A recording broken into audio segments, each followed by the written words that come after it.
Good evening and welcome back to live streaming coverage of the Stu Sells Toronto Tankard. My name's Jerry Gertz of curlingzone.com. I'm happy to welcome back Chelsea Carey again for another game today. Thanks for coming back, Chelsea. Thanks for having me.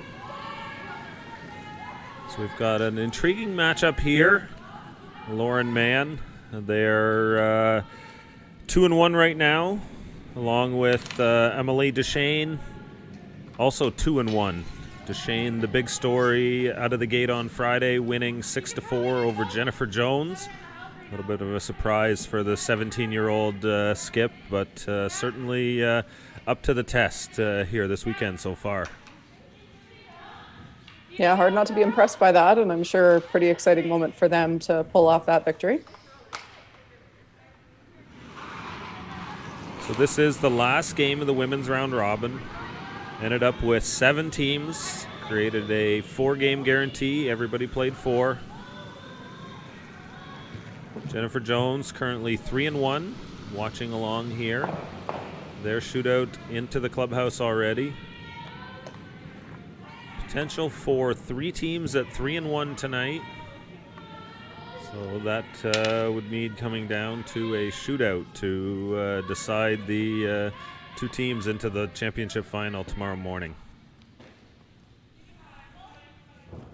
3rd and 4th will also play in a bronze medal game.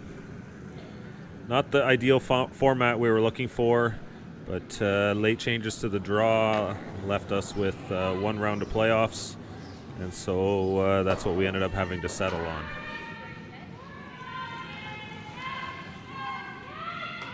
COVID rules, Chelsea. Yeah, everything's a little different these days, it seems.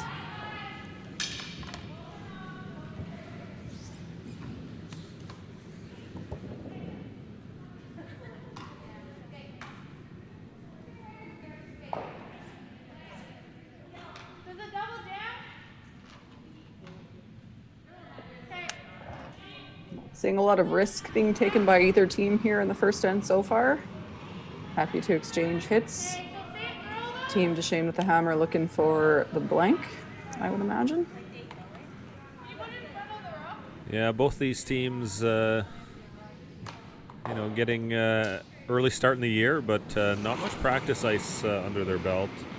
Not easy to find places to get rocks thrown and get a real good feel to start the year. So, we expect to see a little bit of rust, and we certainly have for much of the weekend, last weekend as well. Yeah, it's just one of those things. I mean, you expect rust anyways if you have an early event and teams don't have much of a chance to practice, but this was the longest off season that any of these players would have seen in probably a very long time. So I know for me, when I got back on the ice 2 weeks ago, it felt very foreign, which it never does, but it's just been that long. It's been 7.5 months since between the time I threw my first rock and the time I threw my last rock at the Scotties. So it's just been a bizarre off season and a long off season, and therefore the rust is going to definitely be a factor, especially for teams who didn't play last weekend.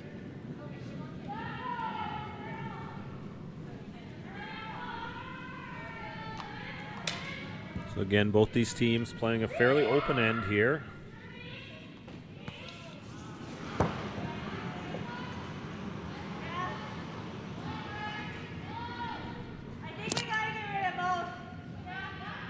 Cheryl Krevizik throwing second stones for Team Mann. Karen Trines at lead. Kira Brunton the third for skip Lauren Mann. Kira Brunton, a name that's probably going to sound familiar to most of our fans watching here. We all remember Allie and her years with Rachel Holman. Yes. Of course, Kira Brunton, part of that team as well. She's the back-to-back reigning champion of the Stu Sells Toronto Tankard. So essentially this event. So looking for a three-peat here for the young player out of North Bay.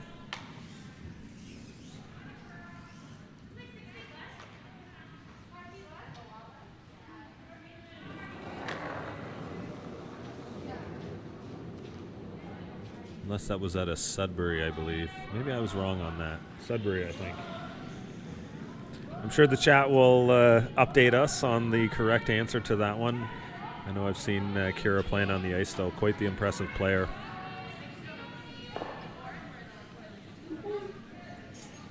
I just Googled it. Sudbury.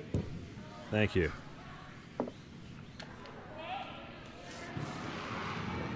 Glad we got some quality control around here. I'm doing my best.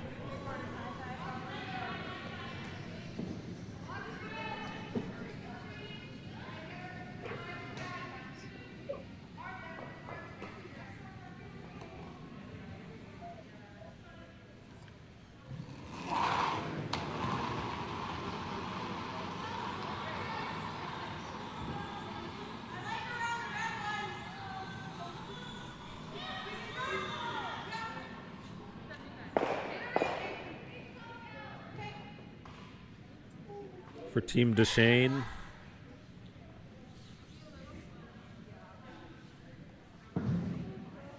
Just getting an update on the lineup here. They are a 5-player team.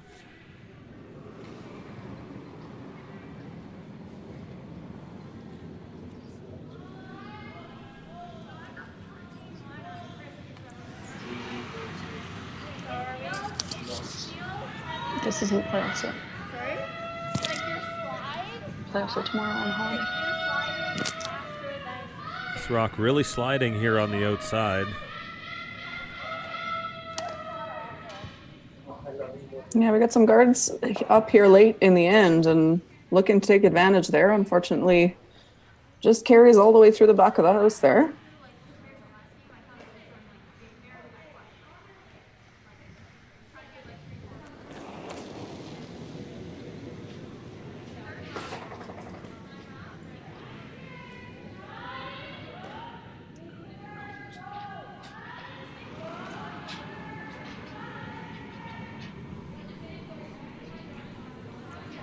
Here's Kira Brunton.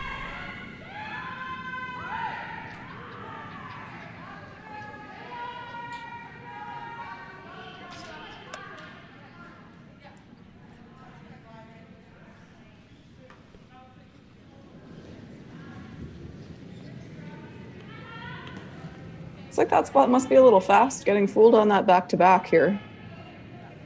That one stops just in time, I think, but it looks like it's wide open. Yeah, it's going to require... they can't just ignore that at this point. Oh, sorry. Deschenes does have hammer here. Yeah, this could be an opportunity to go around that guard and actually ignore that. You could. If you're going around the guard, you're trying to set up a 2. By hitting this, you're probably looking for the blank, which is how they started the end. So not changing the game plan in that sense, you know, as there's some merit behind that as well.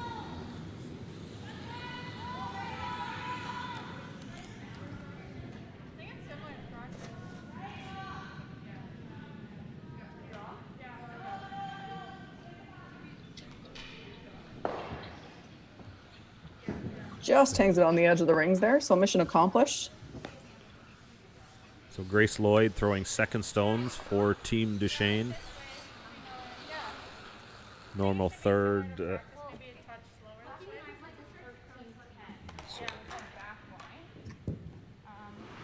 Emma Artichuk away this weekend.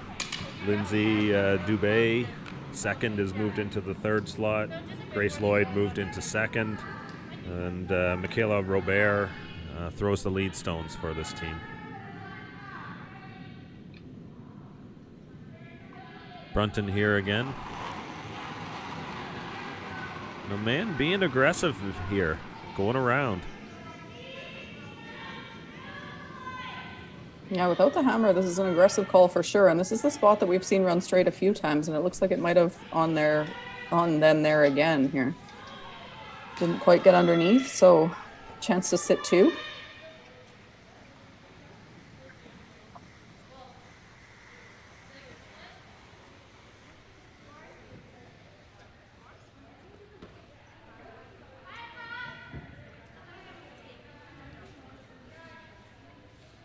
You know what? They may It actually have looks their to me, regular yeah.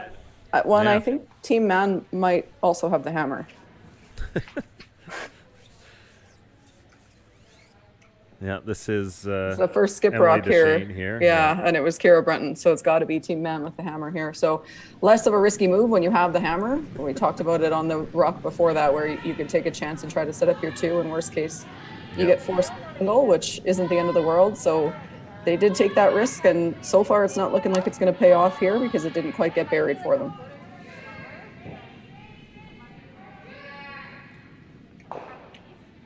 Fortunately, Team Deschenes gets caught in the straight spot here as well.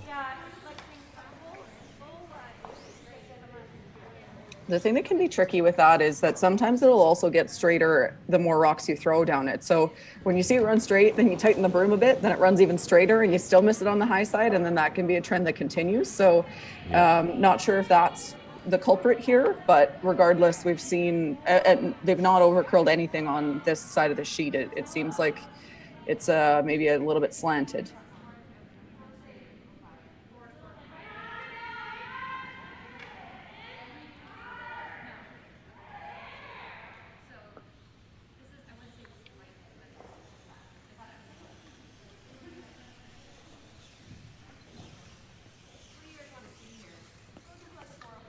Here we go. We've got an update for the lineup. Lindsay is sitting out here for Team Deschenes. Emma in at third. Michaela Robert at second. And Grace Lloyd is throwing the lead stones tonight. That's right. All 5 players are there this weekend. Another team trying out that sort of 5-player rotation. Jennifer Jones doing that this year with Lisa Weigel. Your thoughts, Chelsea?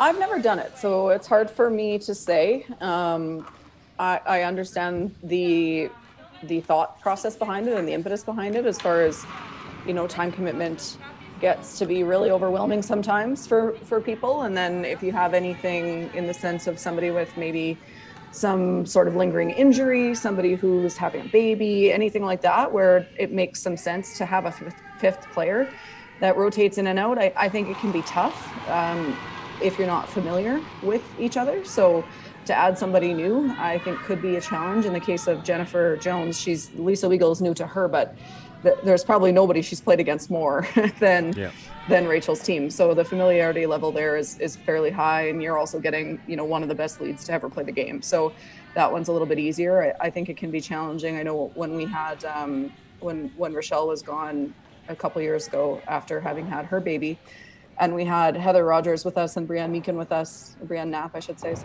with us for a couple events. It wasn't that hard to do, as far as they were great and they fit in really easily, but it was different for me as far as icing and strategy. With Rochelle, we would always play a tick with those two when you don't have time to tick is a shot that needs a lot of practice and not just from the person throwing it. I need to know where. It's a team shot, right? Yeah, exactly. The broom has to be in the right place. The line call has to be right. The weight has to be what you're expecting. The sweepers have to be, aware of what's going on. So it just is a bit challenging. So that can change some things a little bit. So I think it's a tough ask. But I understand why people are sort of going to it. You're seeing a lot more injuries because of how long the season is and how little rest we get and things. And people also have jobs and lives, and the curling season's getting longer and more intense. And you've got to still manage your life at home as far as work and family and things. So it certainly makes some sense. And I do think it's a trend you're going to see continue and probably increase as the seasons get longer and more intense, and people sort of start to go, okay, well, I'd love to play, but I can't do 15 weekends. I can only do 10. Yeah, you end up building a stronger team that has some depth and some opportunity to rotate people in and out, and like you're saying, protect against injuries and time away. Yeah, I think there's an opportunity there now as some money comes into the game and teams can add another player to the mix. Yeah, that's the other factor to consider, especially if you're bringing both of those. If you're bringing all 5 people to an event, that's an extra hotel room. It's an extra flight, potentially. It's an extra cost, too, to have that 5th person there, too. So not all the teams would be able to do that, even just for financial reasons. Emily Deschenes with a really nice angle run back there. Kills one of the stones. Trying to think how she's buried under the center guard here. Yeah, it looks like they think they can get to it. I think they would have, in a perfect world, that was so close to being perfect. You're talking like an eighth of an inch probably. But if she could have ever hit that just a tiny bit thinner, then it might have stuffed in behind that guard so that Lauren Mann couldn't get to it. That being said, if she did that, she might not have been shot rock. So probably about as good as she could have done. But it looks like Lauren thinks she can chase this here.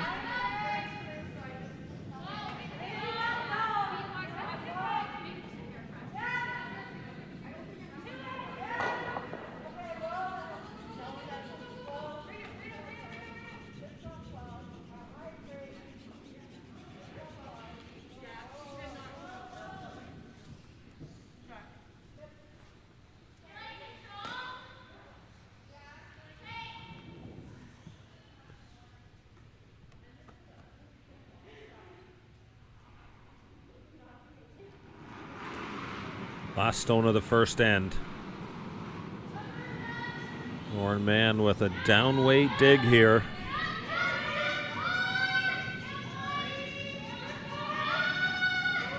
Trying to get around this guard. Take out shot stone. Yeah, that was pretty open, so 2 points here for Lauren Mann in the first end. They take the early lead. We'll be right back after this short break.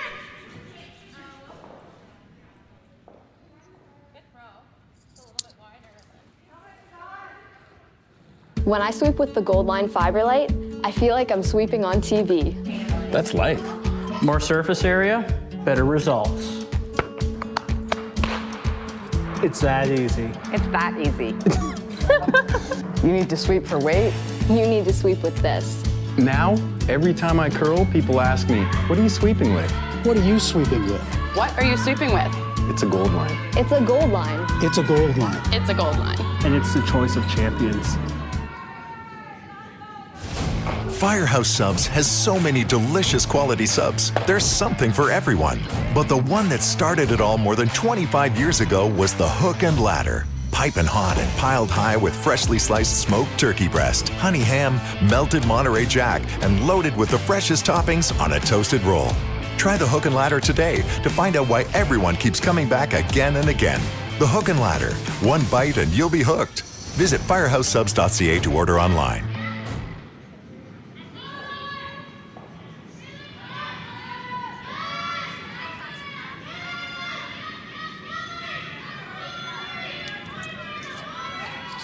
Right back here, second end.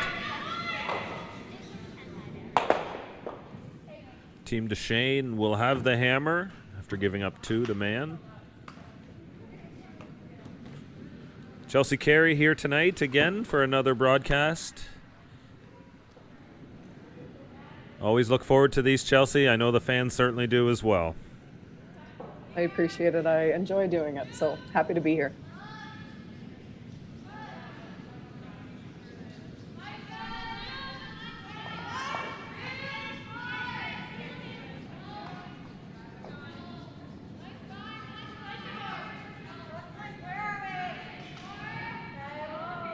This is Team Deschenes. Hi everyone! We're Team Deschenes. Hope you're enjoying the game so far. We just like to thank all of our sponsors this year. Also Jerry Gertz, Stu Sankey, and the Stu Sells team for putting on the event. Stay safe everyone!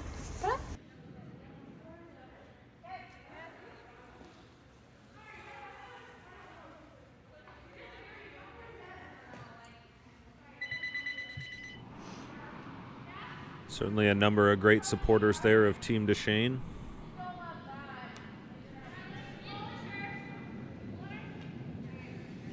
As you can attest to, Chelsea, it takes an army of sponsors to make these dreams come true, doesn't it? Yeah, it absolutely does this season. I mean, depending on where you're playing and how much you're traveling, but you know, if you look at the top teams, Jennifer Jones or Rachel Holman, your season would be upwards of 6 figures. You're looking in the $100,000 to $150,000 range typically. So just to cover the costs, you need a great team behind you of sponsors, and then, you know, on top of that, obviously you're hoping to maybe make a little bit of money, since most of us are taking a bunch of time off work or not working in order to keep up that schedule. So yeah, definitely a tough one. And we can't thank the sponsors enough who are part of it, especially this year with COVID and everything. There's been a lot of companies who have taken a pretty big financial hit. And, those who are still around and supporting curling, we can't thank them enough. And if you get any chance to, please support those companies. I will chastise any curler or curling fan I see who buys tissue that isn't a Kruger product or things like that. So we need them. We couldn't do this without them, both from an event standpoint and from a team standpoint and individual players. So they're the only reason that you get to watch this curling and you get to see these teams do what they do. Yeah, really well put, Chelsea. I think these are thoughts that I echo at the same time as well. There's so much that sponsors do to help support this. And, of course, Stu Sankey of Stu Sells Realty in Toronto. He is a massive supporter of the sport. He's got 8 events now as part of this Stu Sells series. And, it's really exciting to see where this has grown from 12 years ago now.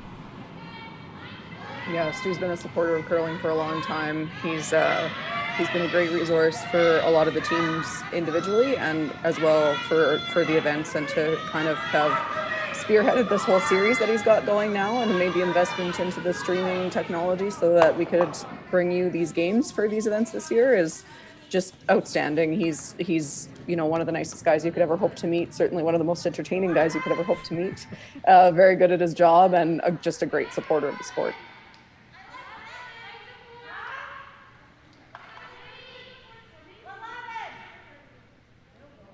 So here into the second end, Deschenes with yellow stones, Michaela Robert in the hack.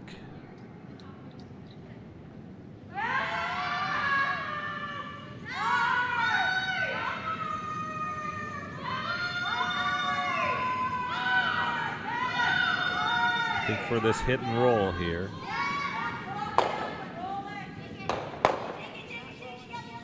Maybe it was a double. Still makes a very good shot. They got away with it, and she's sitting too, so that's all they were really looking for there. Yeah, nice little break there. They actually kicked that second red stone right underneath the yellow rock, underneath the corner there.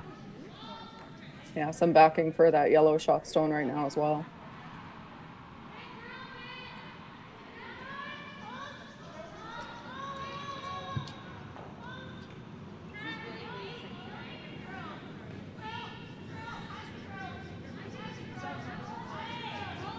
Cheryl Krevizik, part of Team Holman as well for a number of seasons as their 5th player. Cheryl's been to National Scotties Championship herself, playing second with Team Duncan a couple years ago.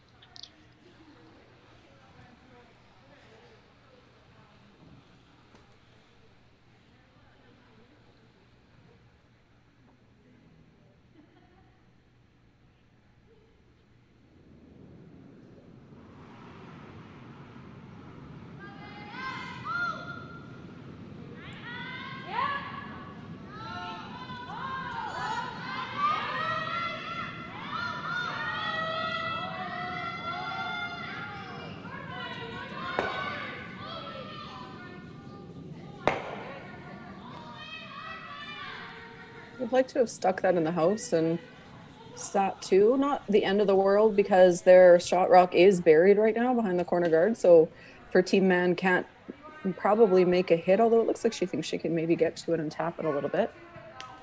It's sort of one of those tweener shots where if you're going to play a hit, you're going to be somewhere with like a halfway weight, like a hack weight or a board maybe. And, that can be tricky sometimes early in the season on ice like this. Well, and I think the risky thing here for them too is that it does look like it's mostly buried. So if you play a hack or a board weight and you just rub the top one and then Team Deschenes goes around again, Now you're putting yourself in a situation where maybe it's a 3 instead of a 2. So if you were to throw a freeze or a draw here of some kind, you don't have to be perfect. You don't have to be right down to it. You basically just have to be shot rock in front of that yellow somewhere. Bury a piece and you're pretty much set. Yeah, anything in front is still usable as well. This looks really nice here. It's a perfect shot. You can walk that down there and put it in a better spot. So great execution from Team Mann there. And now it's not looking great for Team Deschenes to manage to score there too. They're going to try to follow it down and then hope for a miss from Team Mann, and that might give them a chance. Their scoring area is a little bit smaller, but it is still possible. A little game of chicken here. See who blinks first. Yeah, you got to keep lobbing freezes down there, and the first team to miss is the one who's obviously going to be at a disadvantage. If it's Team Deschenes, then you're probably going to be forced to one, and if it's Team Mann, then you're probably going to give up multiple score.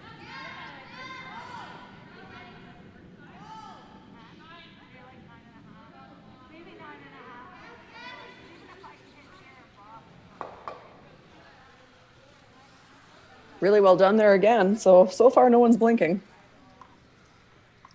Yep, keeps the angle, everything in a line.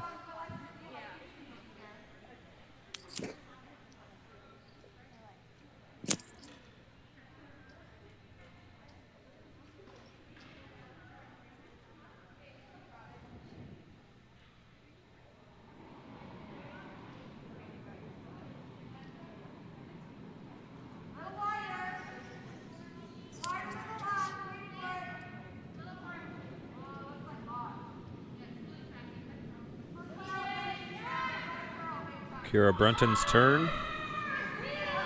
Looking to follow it down again. Stack another one on top.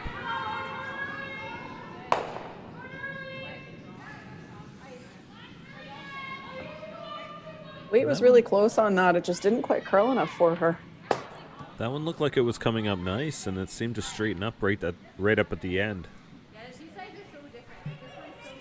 It could be, again, what I mentioned in the last end, where now they've thrown 3 or 4 rocks down this exact same path, and it could be getting just a touch straighter each time. That being said, we didn't see that until this rock. So the previous one seemed to curl the same amount, and then suddenly this one went a little bit straighter. So maybe a little bit wider line, maybe a little bit of a straight rock. It's hard to know.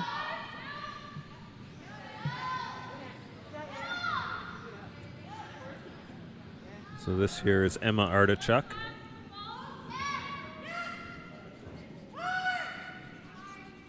Looking to hit and roll on top. Still looks locked in there pretty good. Yeah, the only unfortunate part there for Team Deschenes is that her shooter can be removed now. Had she rolled anywhere to the inside, even just an inch or two probably, it would have become really hard to remove that rock that she just threw. But now, as it stands, for Team Mann, I don't know that you can be shot, but you can kill at least one of the yellows, which without the hammer is going to be pretty important here. It appears you can get to the nose of that yellow. Yeah, I think you can even maybe even get a hair low. I'm not sure if you'll be shot, but you might be. Yeah, it's real close from the layout that we got here, depending on how far that yellow will bounce off that red. Yeah, there is a couple inches of space at the back there. So if you could clip the back one and move it a bit, you might end up shot at the top. If you don't touch it, I think you're not, but it's hard to tell how far you'd move it and whether or not that would be enough for you to sit shot stone at the top of the forefoot.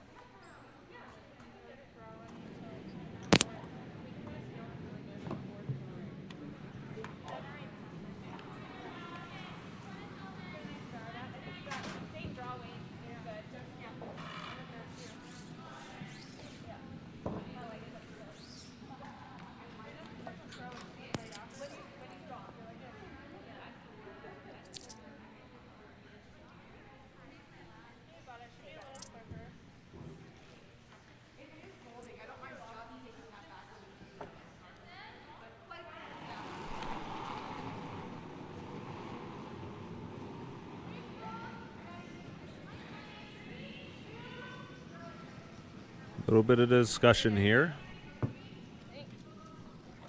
Probably discussing what we just talked about. If they clip this back one, will it move it far enough? And so then what's the call? Are you trying to get a little bit low side and buried. If you don't think you can be shot, I think that's your best bet to try to shrink that scoring area and put yourself in a situation where it's a bit risky for Team Deschenes to chase your shooter here for Lauren Mann. Or if you think you can be shot, then you probably play that little double. You can't ever hit this on the high side. That's the only way you can't miss, because if you do that, you hit it, say 3/4 high, you double stuff that jam, you leave yellow sitting 2, and you probably roll away even a little bit into the open and set yourself up to give up maybe 3.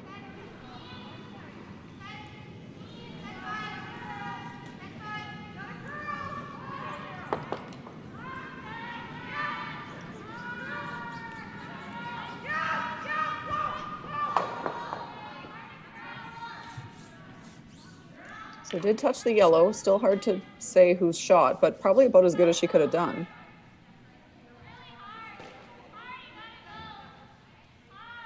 Yeah, appears. It does look like red might be shot there. It's possible.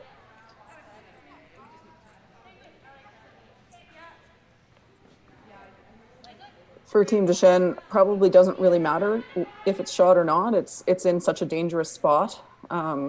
Where it is sitting at the top of the forefoot, kind of splitting the center line, that you'd probably look to remove it either way, even if you knew it wasn't shot stone. If you could ever roll under here, you still bring a possible 3 into play if you get a slight miscue from Team Mann. Yeah, just a hair under, right? Enough that you could still promote it if you need to. Yeah, you don't want to hook it completely, but if you could get an inch under, then if she picks it, she picks it, but she can't do much else besides just remove 1 yellow, which guarantees you your shot for 2. Roll all the way under, it puts the pressure on Team Mann, but they can also take everything away with a good freeze. So it's just one of those ones where you almost, if you make it too good, you force them into the aggressive shot, which isn't so bad if they don't make it perfect, but if they do, you wish you'd made your shot not quite as good. In-turn hit and roll here.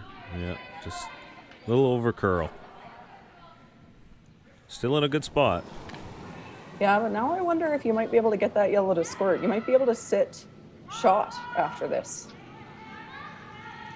Like if you fire it onto that top one. Yeah, just a shade high on the one she just threw. Hit it kind of 7/8 or 3/4 and try to just kiss the side of that back yellow. It'll hit the red, but it might spill out of the forefoot enough that that red behind it that's frozen, which isn't going to go anywhere, that might end up being shot raw. You probably want to do this anyways. I don't think you have a choice, so you might as well try it. I think it's a no risk. Like, you're going to try to kill this top yellow anyway, but it's the same cautionary thing I said on the last one. The only thing you don't want to do is hit this too thin. When I say high side, I mean the broom side. So she's throwing it on the out turn, which is I don't love nose either. Right-hand side of the sheet. Yeah, nose, but nose is only a deuce, so it's not the end of the world. High is a 3, right? Yeah.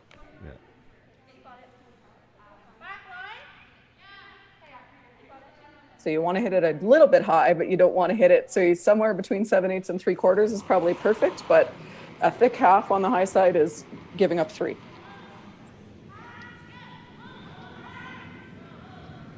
Yeah, 7/8 is perfect, I think.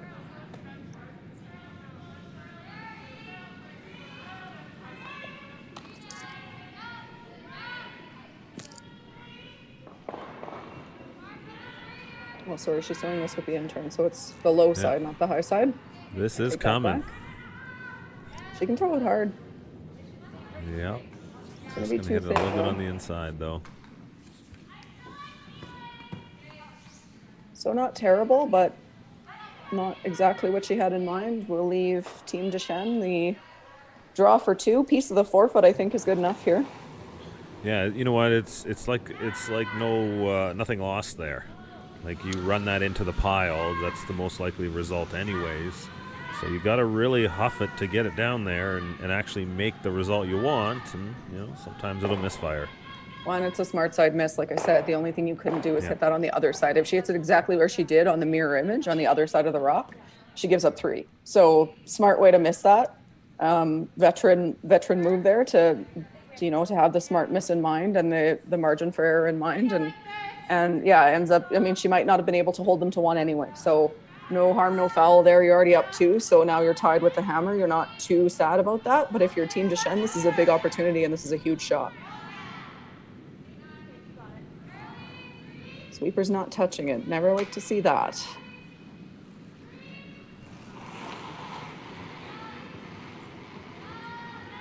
like that's going to be a little heavy, unfortunately. Yeah. Slides a little too far. Single point here for Team Deschenes. Team Man will lead 2-1 here. This is the final round robin draw of the Stu Sells Toronto Tankard. We'll be right back from the KW Granite Club right after this.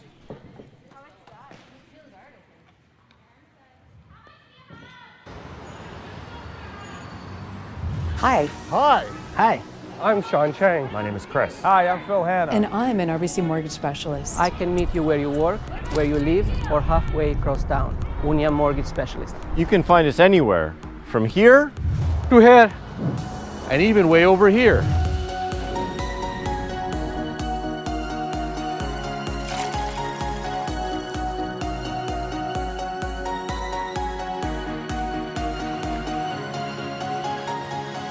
But what is a Mortgage specialist. And what does a mortgage specialist do? What does a mortgage specialist do? What does a mortgage specialist do? Well, to start, we understand our communities. Whether you live in Little Portugal Or run and operate a store in Bloor West Village. We want to understand you. We take the time to get to know each and every one of our clients. Because we all have unique circumstances. and we would love to get to know yours.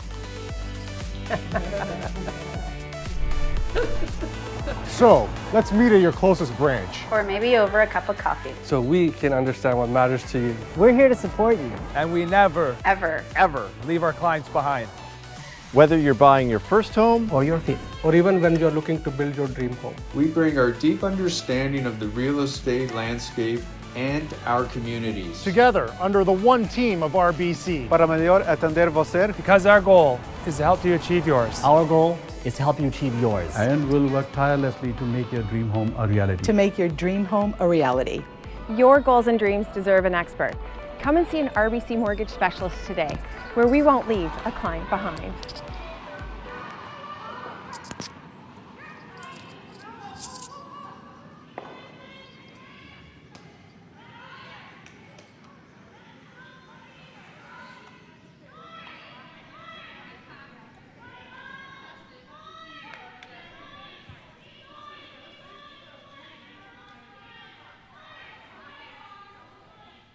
So 2-1 now. Team Man leading. Third end here at the Stu Sells Toronto Tankard. Both these teams 2-1 coming into this game. Winner will be 3-1, putting themselves in contention for the championship final. We've got two other games going on right now, with playoff implications. Sierra Sutherland with 2 in the first, 2 in the second leads Abby Deschenes 4-0 right now. Deschenes also 2-1, alive to get into that 3-1 spot at the same time as well. Always love these 3-1 tiebreakers at the top of a pool. Break these ties with shootouts. It's not always the best way, but we're doing the best we can here with COVID scenarios.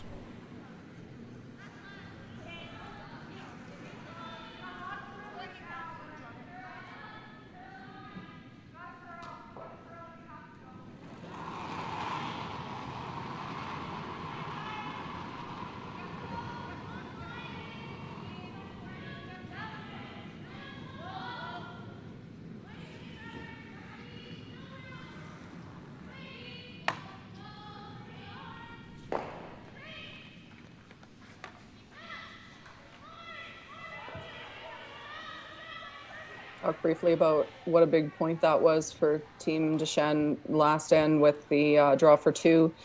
This is one of those scoreboards that's deceptive a little bit because it's only a 1-point difference, but that's a huge 1 point because of the fact that Team Man has the hammer. So we talk about control versus no control situations in games, and the definition of that is a no control game is tied or 1 up, 1 down as long as the team that's down is the one with the hammer. But a 1 up with situation is control now for Team Man. So it doesn't seem like a big lead, but it is a big lead. Yeah, this is I think about 25% chance of winning the game, down 1 without, even this early in the game. Yeah, I mentioned it in the game, the first game that I was on the stream for here. It's one of those where I think that the teams sometimes don't realize how big of trouble they're in when they're one down without, and how early you need to go aggressive and throw double centers and do all the things to try to steal, to try to force, to try to get yourself back in a better scoreboard scenario. And often I see teams, especially young women's teams, if I can be stereotypical about that, waiting a little bit longer than I would like to see to get aggressive. Yeah, we've certainly seen some of that out here. Definitely wasn't just the women's teams. I know the men's team's in the same boat too. We just saw Team Steep, another team I think that would do well to heed your advice. It's a case where, when you play that more open style, it seemingly happens that an easy 2 goes on the board. The other part of that playing aggressive is that if you go out and make most of your shots and make the key ones especially, you'll get a lot of forces out of that. And, if you get a break or two, you'll get some steals too. Yeah, I think that's the key that people can forget. And I know I've had that conversation with my own teammates on several occasions as far as, they go, well, we don't need to steal more. And I'm like, I know we don't need to steal more, but we need to force more. And in order to force more, we have to play a steal and hope it turns into a force. Because with Fiber Rock Rule, there's not really another way to get a force unless you get a miss. So the way to hope that you end up with a force is to play a steal early. And then if they make their draw for 1, then great. You get the force that you were looking for anyways. Yeah, and your timing on when to pivot on tactics and strategies is the part that's dependent upon the scoreboard. 100%. Sometimes you got to sell out for that steal and you go all in and you don't care what you give up if it doesn't work. Other times, giving up 3 is a perfectly acceptable result, and you call the game accordingly.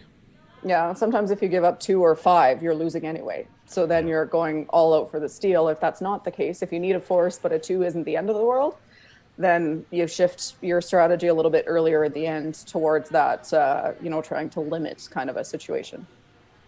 Yeah, I don't think it'll be long, and double center guards will be standard gameplay at all levels of the sport in a situation like this, even this early. I agree. I think that's the call here, period. It just is. When you're 1 down without, you could argue it's the call when you're 1 up or 2 up. You see lots of top teams do that, but when you're 1 down without, certainly double center guards is the way to go.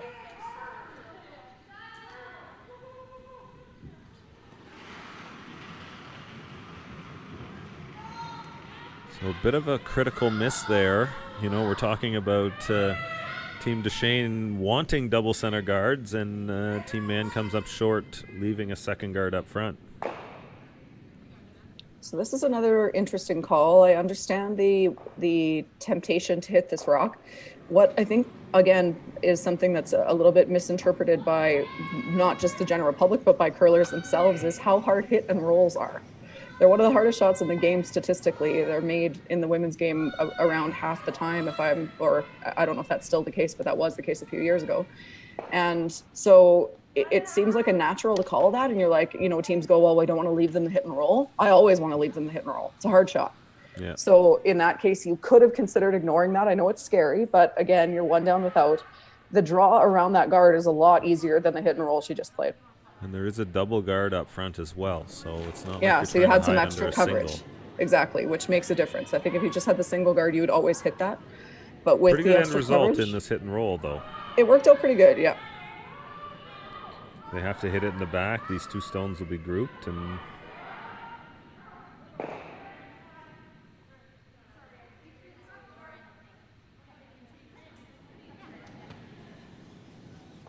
choosing to ignore it and be the first one around here for Team Mann, which is an aggressive call. But again, when you're 1 up with the hammer, you can afford this luxury a little bit, because as long as you score, you're in a pretty good spot. So not a lot of threat for Lauren Mann that she won't have a shot for 1, and this gives her a chance to set up potentially a 2 or a 3 if this is made well. Yeah, I like this call a lot. It sets up the middle. It owns the middle. The other part of that risk is if Lauren doesn't go here now, Deschenes might do it first. Exactly. So this way you're the first around and you force Team Deschenes to chase you. And here Does need to be buried though, which I'm not sure it is. I think it's some buried. piece, maybe. Yeah. Looks like she thinks she can get inside it, though. Yeah, they're thinking the inside roll is there. But again, here, it's on the aisleway side here. Watch for this rock to track and run straight.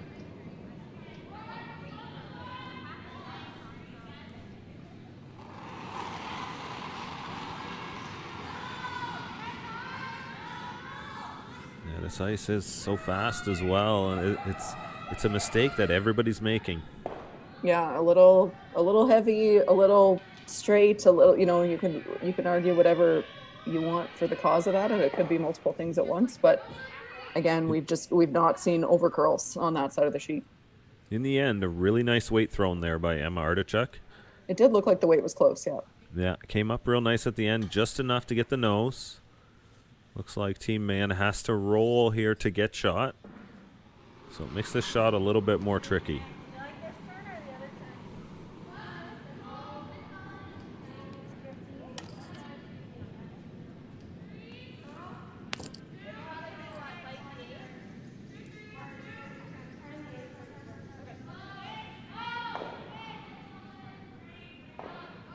Ooh. Not ideal.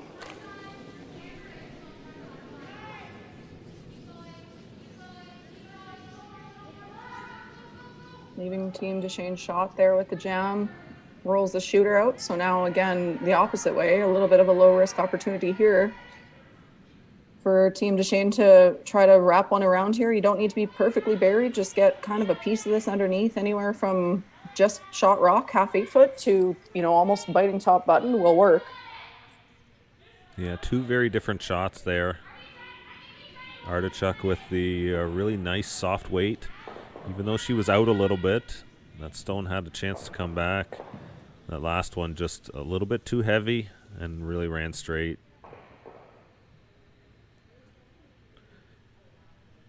It will curl there. When we talk about that being the straight side, that just means it's like, you know, probably a foot straighter on your, when you talk about your draw. Yeah, we're still seeing her take some ice here for this draw. So not that there's no curl at all. It's just a bit different than the other side. So if you put the broom in the same place for a, say, a board weight hit, then you're going to miss it on the high side on this board side of the sheet if it curls to the nose on the other side. So just a slight difference in the two sides. Not that there's no curl at all, just a little bit less on this one side here. Yeah. And the stone just a little bit too heavy. Yeah, and a little bit wide as well, although the line might have been okay if it had 3 or 4 feet less weight. These are the types of shots you'd really love to have your sweepers finish. Gives you a little bit of extra curl as you can finish it in the end there. Yeah, challenges is hard to finish it when it becomes a battle of what does the line or the weight matter more, because it's heavy too. So do you finish it to try to bury it or and then bring it a little bit deeper, or do you just leave it and hope it dies? Because the challenge here as well is that if that goes any deeper, there's probably a double to sit too for Lauren Mann. As it stands, I don't think there is. And it looks like she agrees with me because she's not trying it.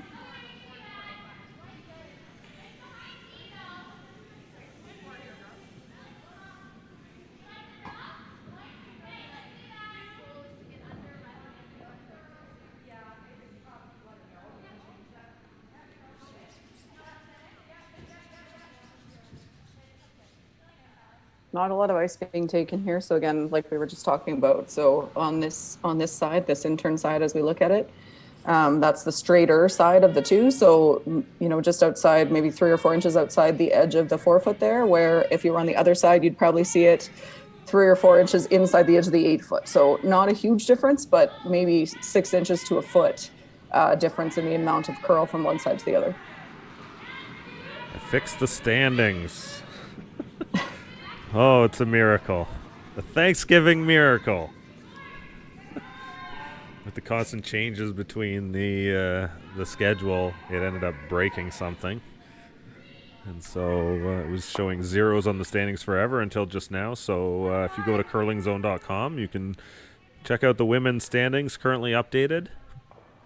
Jennifer Jones, 3-1 in first place. Waiting on results of the 3 games here yet tonight.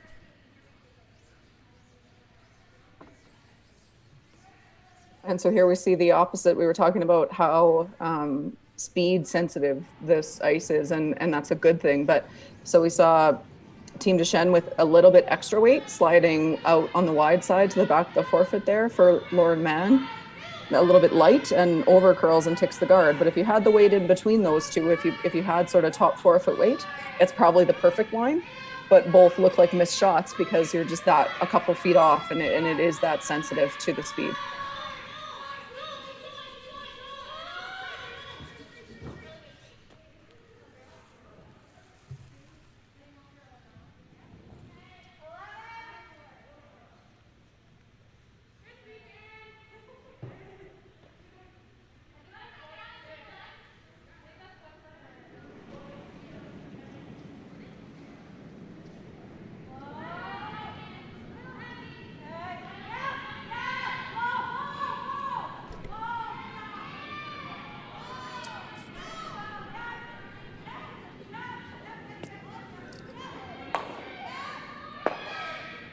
Looking to draw in here around these guards.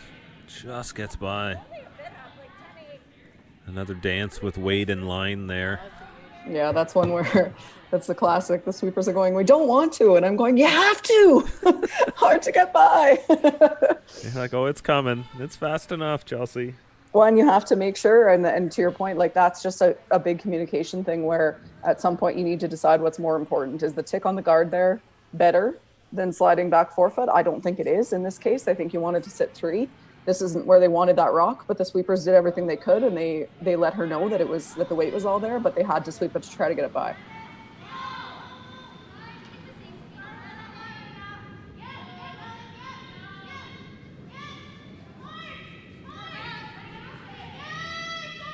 So lots of backing here for Lauren Mann, which could be good or bad. Sometimes if you get that in your head and you think you got all kinds of backing to come to, you could maybe up the weight here a little bit. And then we just talked about how weight sensitive this ice is. Skate by this on the high side and go through the uprights here and give up a steal of 3. But yeah, perfect back 12 weight here is right through those fence posts. Yeah, so the important thing here for Lauren Mann is to just basically be trying to draw the T line. You don't worry about those rocks at the back. You're not throwing to those. You're not playing for backing. You're just playing a draw to the button as if nothing was there.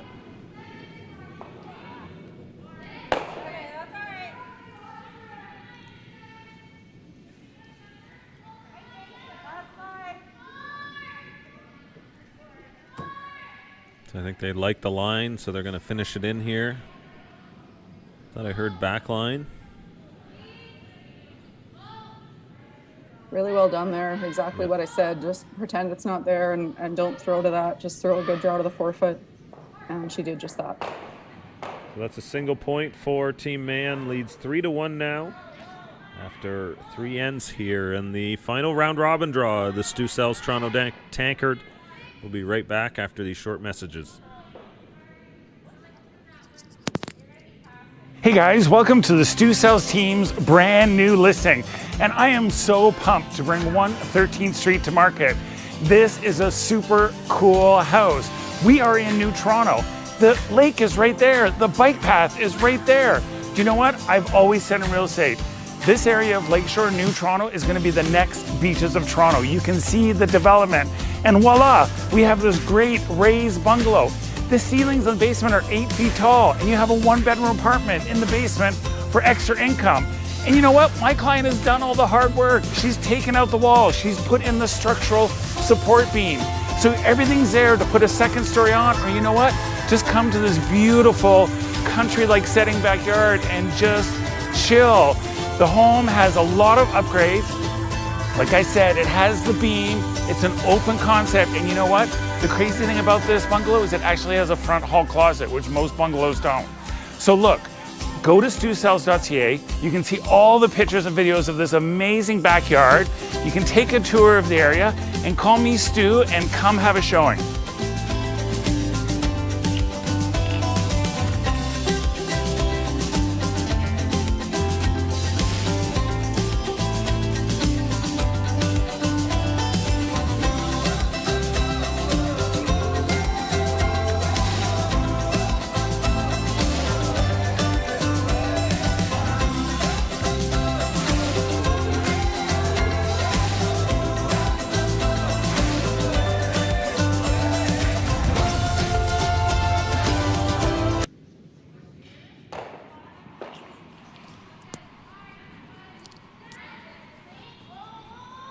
Back here at the KW Granite Club. My name's Jerry Gertz of curlingzone.com. Joined by Chelsea Carey, 2019 Scotties champion. Another title back there in 2016. I got that year right? You did. Nailed it. Whatever years Kevin Cooey wins are the same year as I win, it seems. So you can always default to that. All tied back to the Glencoe in Calgary, right? Yeah, we do all the double Canadian championships for the Glencoe here.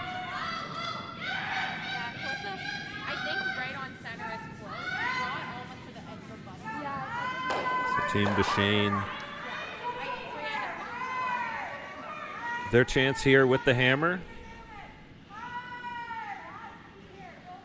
Yeah, last end with a single point for Team Mann is actually a situation that both teams are fairly happy with. For Team Deschenes, like the force in that situation, I mean, obviously you'd love to steal, but you don't need to yet, and you're pretty happy as long as you force them to take a point versus a blank.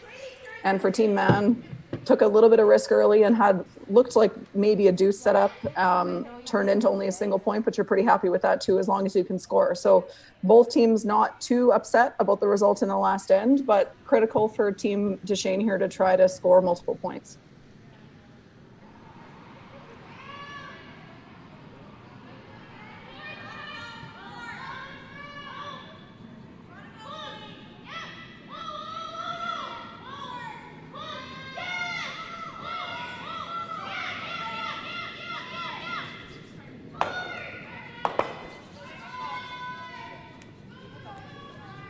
So end-to-end sweep here for Team Deschenes. First to, I think mostly for speed and to get it by the guard, and then saw her swing around to the other side to try to get it to finish at the end. Looks like it ended up pretty good.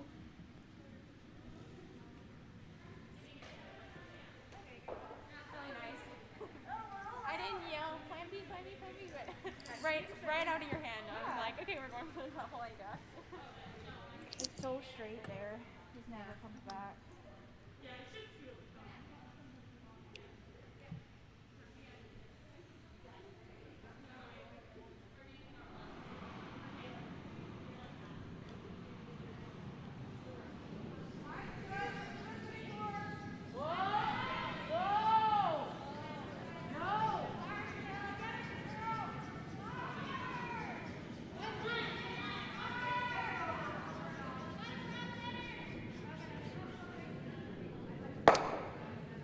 Karen Trines lead on Team Mann with the sweep on this stone. Rules of the game: one sweeper allowed. That sweeper is the only sweeper allowed on that sheet for that shot. So they continue from start to finish all the way through to the end. We do allow the second sweeper in play. They're there for communication purposes only, help with judging, timing. Players wearing masks full time on the ice, that also mandated. A number of other precautions around the event. Of course, fairly well-known story from last weekend. The COVID alert app indicated a possible exposure. The men's event shutting down and being cleared by Tuesday after a clear test. But, you know, we're still trying to figure out these processes and just make sure we're doing this in an abundance of safety.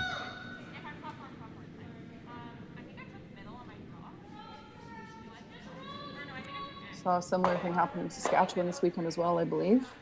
Yep, at the Sask Women's Tour event there in Regina.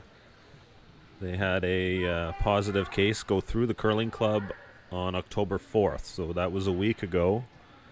And protocols were that people who were around that night or during that time were notified, and there were players from that event who were practicing that night.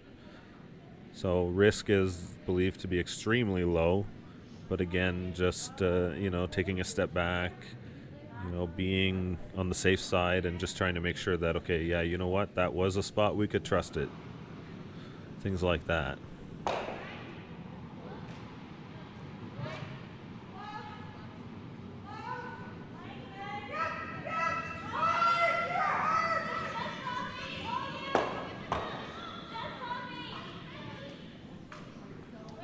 And there's a shot there from Cheryl. So far this end all team men. There was a chance to kind of sit two and try to spread them out, but unfortunately didn't get that higher one buried for Team Deschenes. So left that double, made perfectly.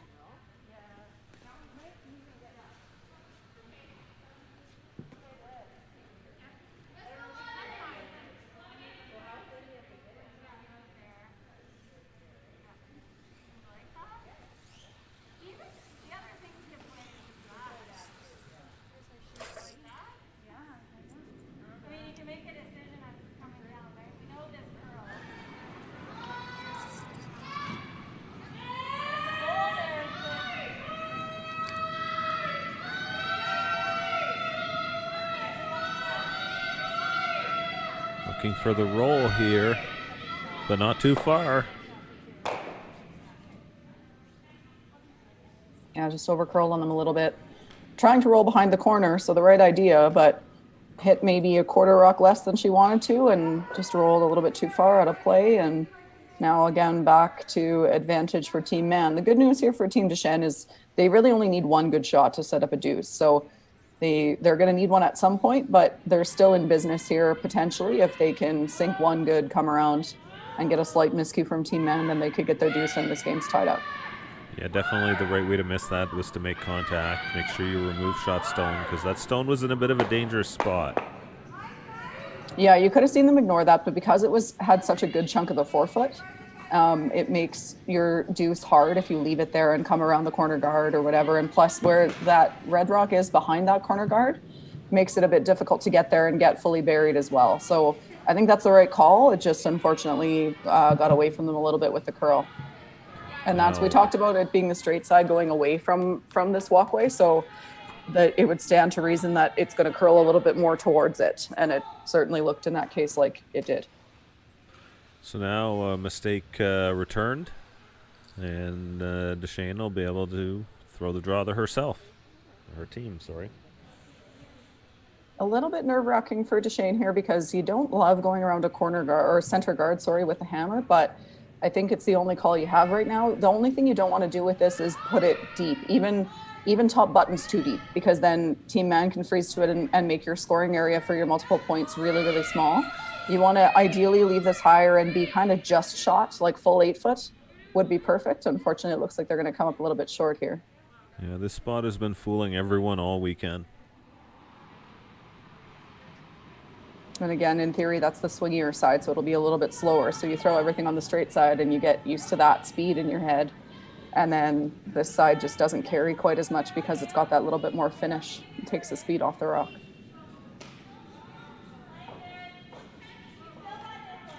Yeah, you just don't want to believe it. It can be hard to believe. And again, it's just, they probably know it's heavier, but it's a matter of you're sitting in the hack going, okay, so what do we think? 3 feet? 6 feet? 10 feet? Yeah, it's not a conscious decision necessarily. It's just the way you react to the way you throw those types of shots. Well, and even if you agree on say, you're the person, you're the thrower in the hack and you're saying, so what do you think, like 3 or 4 feet heavier? And your front end says, no, I think more like 10. You go, oh, wow, okay. And you think you've committed to it, but it's hard sometimes to get your body to do what your mind is telling it to, it's hard to kick that much faster and to throw it that much harder and not think you're putting it in the hack. Yeah, there's a warning alert going off in your brain. Exactly. What are you doing back there? Like you let it go. I've done it a million times and I let it go and I'm like, no, that has to be heavy. But I've thrown it the way I should. But then I've also let it go lots where I think it's good and the sweepers immediately go, we got to go. Because I only threw them 3 or 4 feet more when they told me they needed 8. Just an update for all the fans watching along. Team Jones is on a bye on this draw. They are 3-1. They're into the clubhouse. The games tonight will determine their finish in the field anywhere from 1st to 3rd. The top 2 teams will play in the championship final tomorrow. 3rd and 4th will play for the bronze medal.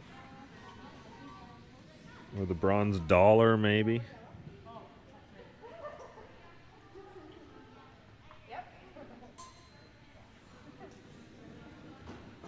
You confused me Team man fully in the driver's seat here.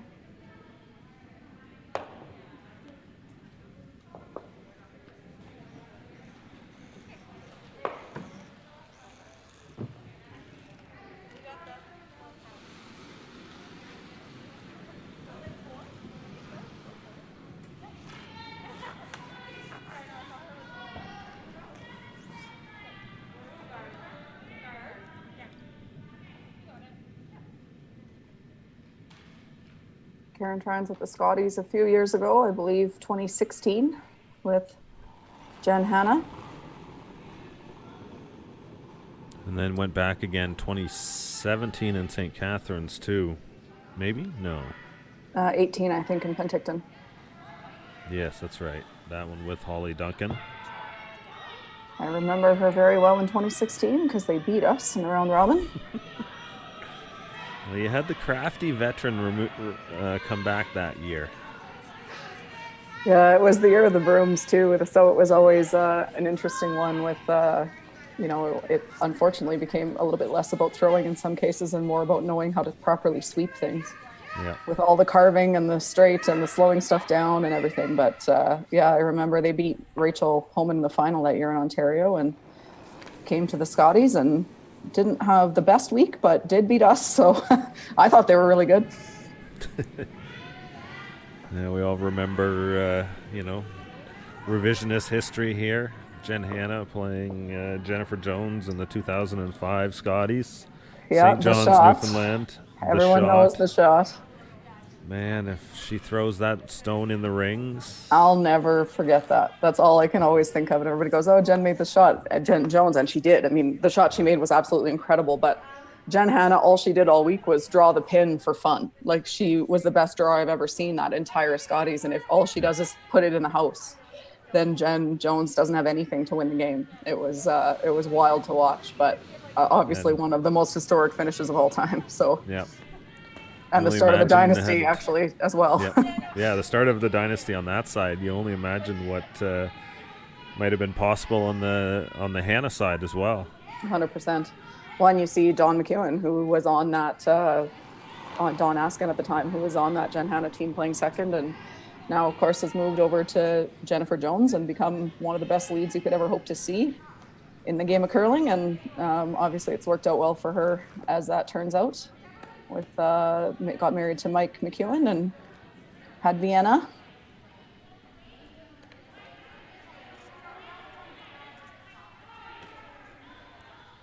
Lots of discussion here.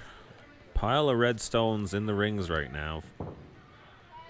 Yeah, it's trouble right now for Team Deschenes. So they're trying to figure out the best way to get out of it. There's a long double peel run that might feed into those two reds in the middle.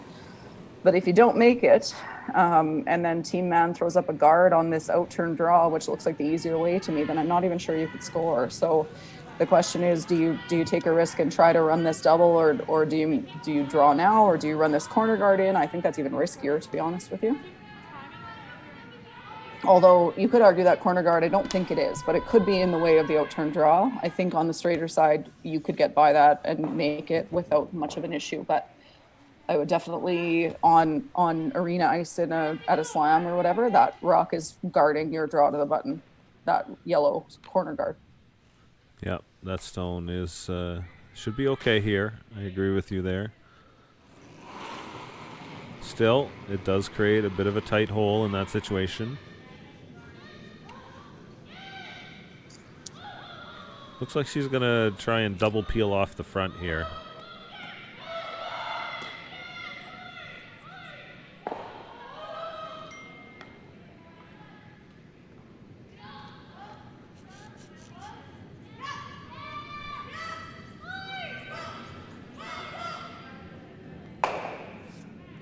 Oh, it just misses the top one.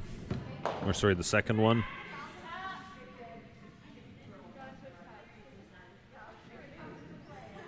Those two red stones in the rings, they are locked underneath that red center guard right now.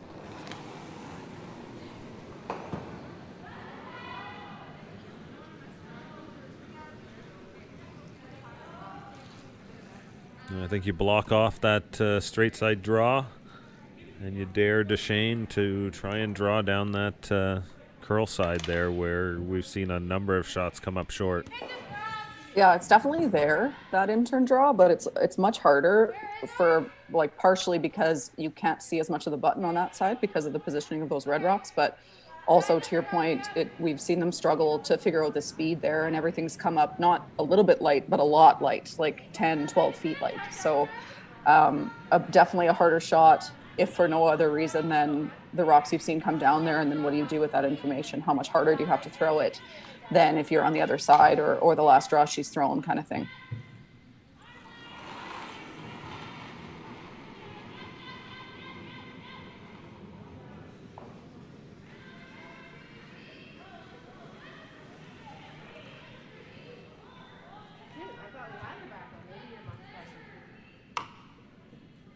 That spot just doesn't curl.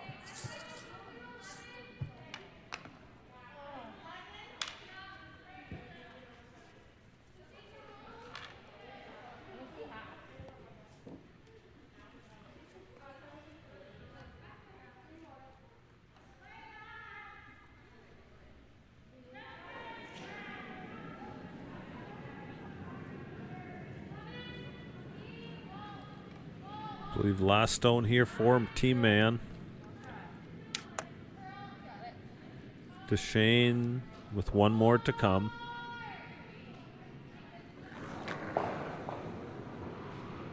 The most common mistake you see on a shot like this is to have it over curl. Your mind will tell you, and your eye will kind of deceive you into thinking that you want this close to the center line, but you actually don't. You're not trying to guard those rocks in the house. You're just trying to guard the path to get to them. So you want this somewhere around the edge of the forefoot. We're already seeing this here yeah, too. This is exactly what. So now, if she didn't throw that rock, it doesn't actually change the shot for Team Deschenes because that's not blocking her path at all. Those are hard to ice sometimes because it's really hard to get your head around the fact that you actually want it to curl 3 or 4 feet less than what your instincts will tell you want. And Deschenes snapped to that turn. Not even a consideration of the other turn there. No, this is definitely the turn. If you have the option, you absolutely throw this for, like I said, for multiple reasons. The first being that it's an easier path to the button anyways. You can see more of the button on this side, but also they seem to have a much better idea of the speed on this side of the sheet than they do on that intern side.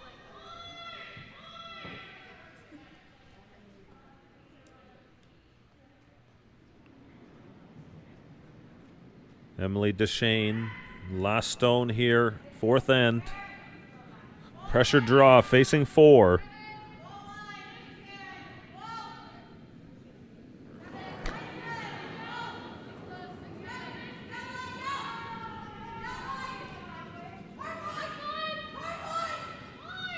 Weight looks really good here. Just wants Trying to to get it by those tough ones. She can afford to kiss it a little bit. Yep, really good line call. Good judge there. Good communication from the sweepers to the person in the house to let their third know that it probably was all there for weight and they didn't need to sweep it, but then also needed to sweep it for line to get by. So that's a great team shot. Wow. Thrown close out of the hand and then managed really well by the third and the sweepers. Nerves of steel, Chelsea. 17 years old. Emily Deschenes. That's incredible. 3-2 is the score. We'll head to the fourth end break. We'll be right back after these short messages.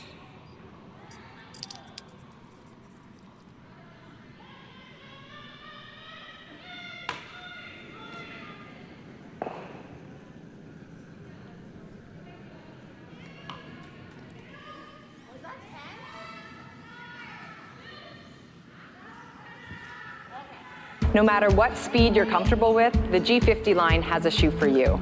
That's comfortable and stylish. When it was time to get his first pair of curling shoes, we went with Goal Line. Now it's time for the G50. Looks great, but it grips better than anything. Man, this is a light curling shoe. These remind me of why I like to play the game. This is actually the most comfortable curling shoe I have ever owned. It's a Gold Line. It's a Gold Line. It's a Gold Line. And it's the choice of champions. Firehouse Subs has so many delicious quality subs. There's something for everyone. But the one that started it all more than 25 years ago was the Hook and Ladder. Piping hot and piled high with freshly sliced smoked turkey breast, honey ham, melted Monterey Jack, and loaded with the freshest toppings on a toasted roll. Try the Hook and Ladder today to find out why everyone keeps coming back again and again. The Hook and Ladder. One bite and you'll be hooked. Visit firehousesubs.ca to order online. Some people see the world a little differently. Where others see problems, they see possibilities. And they have the curiosity and ingenuity to turn those light bulb moments into awesome realities.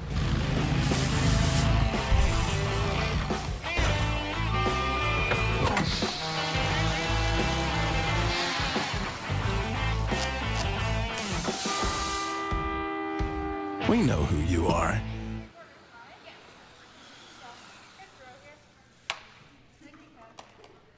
Back here into the fifth end. Team Mann will get the hammer back. Heck of a shot there by Emily Deschenes. Yeah, really good shot that couldn't have looked nice from the hack. It's one of those ones that's a bit ugly and intimidating to throw, but didn't appear to show any sign of nerves there. She just laid it down, and again, really well managed by the team and made it perfect. Yeah, it's one of those shots you just got to go out there and trust it. You just got to have that line in your mind. You got to believe that it's going to follow the path you're asking it to, and then you got to hit that spot. Yeah, it's pretty much pretend that none of the other rocks are there, and you're trying to hit the tee line. And I know my dad played years and years with the late great Vic Peters, and he said that's one of the things that Vic did the very best is he didn't talk about needing the button. He just talked about the tee line. I can hit the tee line. That's easy enough. So it was never about full four or piece of the button or whatever. It was just KT line, guys. Yeah. And that's how he did it in his head and simplified it. And anytime you can do that as a skip, you're going to make a lot more shots.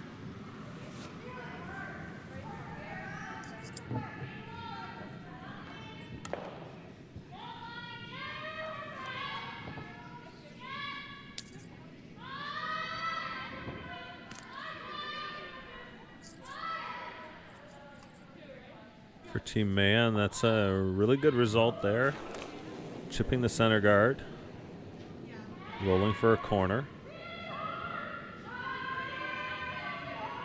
Yeah, essentially ends up being a tick shot. It accomplishes two things at once. That's the great thing about the tick is not only do you lose a center guard that you don't want to see there as the team with the lead and the hammer, but you also roll to a corner guard that potentially sets up your multiple point score. So a multi-purpose shot, not easy to make, but great when you do make it. Now the thing is there, though, it is a little bit easier of a shot when you consider the dig out from underneath. So you're kind of calling room for two shots. Put the broom down, whether it's the preferred route for wrecking on the guard, rolling to the middle, or rolling for a corner. Or if you do get by, you dig out shot stone from underneath, you roll to the outside, also a really good result. Yeah, absolutely. That makes it easier to throw. Again, it doesn't actually change the difficulty level of the shot at all. It just does in your head as the person who's throwing the rock. So it makes you feel like you've got some options, which you do. But if there was nothing else there, then the way she made that tick shot is the way you would make it anyways, even if she didn't have that rock to chase, the shot stone in the house to chase. But it definitely mentally makes it a little bit easier on you when you're like, okay, well, if I get by the guard, I can tap this shot rock and still sit in there, and that's good. Or if I rack the guard, it's pretty good. Anytime you think you have an A and a B, just takes pressure off of you, but makes it seem like your margin for error is bigger. Yeah. Mann settling on the double here in the middle. You make this, if you can roll your shooter to the side, now all of a sudden you've got an optimal setup for play with the hammer.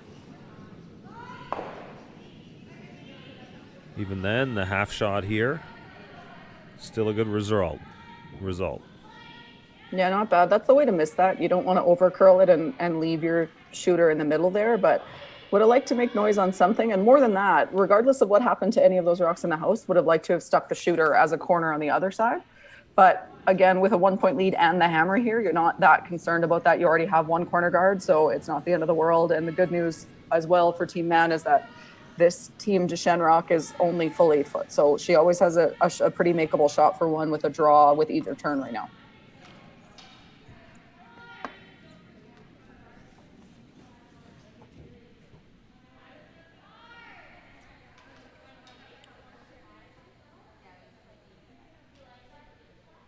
Coming a little deep there for Team Deschenes. I think they probably wanted that to be a tight to closer to halfway guard versus in the house. Now you've grouped your yellow rocks a little bit here. And again, not much risk for Team Man to fire away at this, make some kind of double.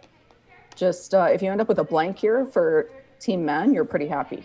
So no need to take much risk for them. Kill a couple yellow rocks. Keep your 2 in play because you still have a corner guard. And if it turns into a blank, then great.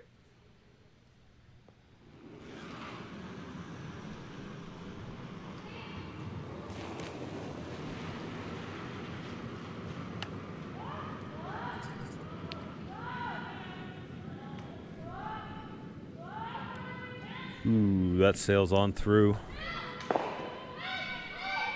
Sort of the scary part of that shot there, though. Yeah, if you try too aggressively to make, that's the problem. You try too hard to make the double, and you end up doing that where you don't really want to stuff it and hit it too thick, because if you hit it too thick, you might not get that second yellow on the right hand side as we look at it here. You might just touch it back and leave them sitting 2, but that's still a better result than what just happened. So that one's a tough one to manage with there's not really a great pro side miss for that call.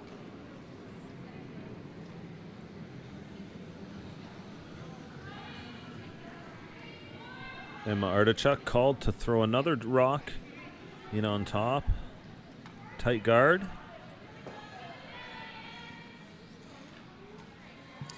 Same path, same ice, just looking for a little bit less weight here than the previous stone and leave it out in front. They did sweep this a bit early and it still looks like it's going to slide maybe a little bit too far. Not a bad result, but I think what you might see here is a little bit of the drag effect. If you hit this on the high side, on the right-hand side as we look at it, then that first rock will hit the second rock and drag it towards the center line, which is counterintuitive. You would think that if you hit that thinner, the top one thinner, that back rock would go further to the right, but it won't. And that's because the rocks are as close together as they are, that I think you'd see that drag towards it, and you could probably easily get all 3 here. I actually think there's a chance you could hit this too good with the drag and stuff this run rock straight on the nose of that center line yellow. Yeah, the jam is there. I think so too. Really good explanation there, Chelsea, the way that works there. It acts as 1, right? It does, essentially, yeah. So it's as if the second rock's not there. Yeah. So you imagine hitting the first rock where you would to run it onto that rock in the top of the 8 foot, instead of trying to think of what the angle will do. If you slash it thin, then it should go back further to the right. That's not how it works. They essentially become 1 stone. Yeah, unless you hit it that thin. Yeah, and that's what I was just going to say is to get the drag, you can't be hitting a quarter rock. You have to be hitting probably closer to half, sometimes a third, depending on the stones and the separation. But you want to be thinking more like half to 3/4 if possible to get the maximum drag effect, and certainly not, I mean, that was like hitting a sliver in that case.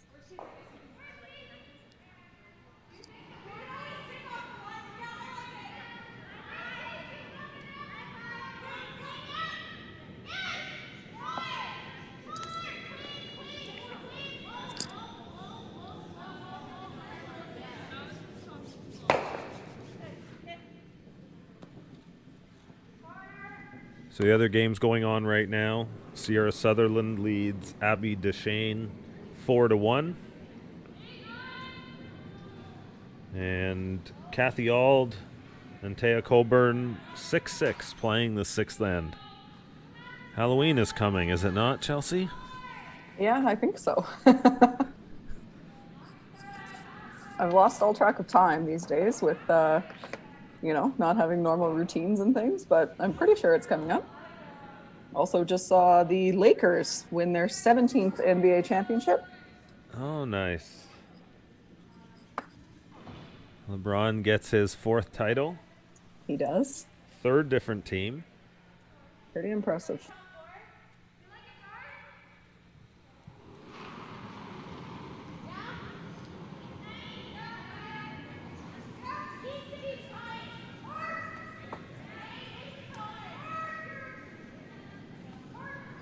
we've got baseball happening tonight too, don't we, Jerry?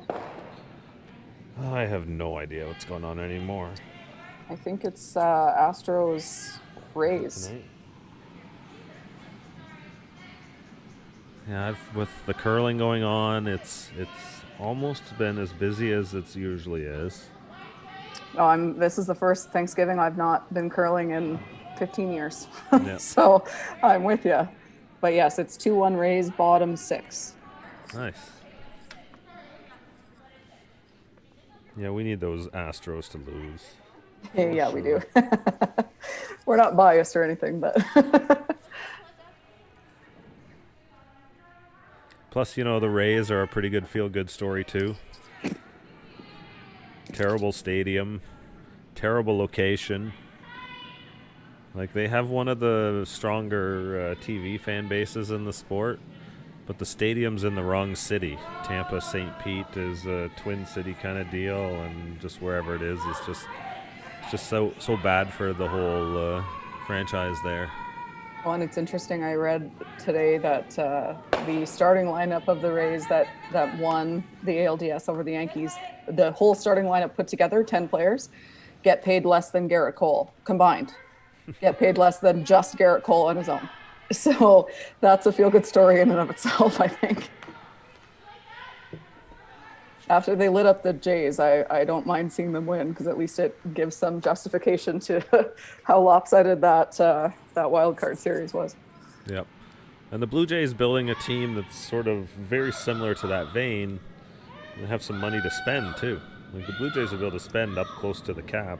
The Blue Jays, they had such a great season. You could see the pressure. Like, the guys are all so young. You could see the pressure getting to them in the playoffs, and that is perfectly understandable and natural. So I certainly think the future is super bright for them, even with the group they have. Never mind, like you say, it's not like they don't have room. They've got money to spend. Yep, the books are going to be clear from 2015-16. Still mortgaging or paying off some of that mortgage yet. The Tulowitzki contract, I think, is still on the books. Yeah, I think it is too. Yeah, so. They were fun to watch in those years, though, so I don't regret that. Back to the game here. What do we got going on here? Trying to rope this one around. Good opportunity here. Don't want to go too deep. Trying to bury it. So that's another one where you're debating line versus weight. You could have stopped that top of the forefoot, top of the button, but you don't want to leave a double for Lauren Mann, because I think you can see a good chunk of that center line yellow. So debate is, do you bring it back to bury it and leave more of the button, or do you leave it a little bit higher and hope she doesn't make the double? The challenge for Team Deschenes is that if she does make the double, I think it's a double and roll buried behind the corner guard. So I think that's why you saw them sweep that back maybe a little bit further than it looks like they would have wanted it to go, just to get it buried.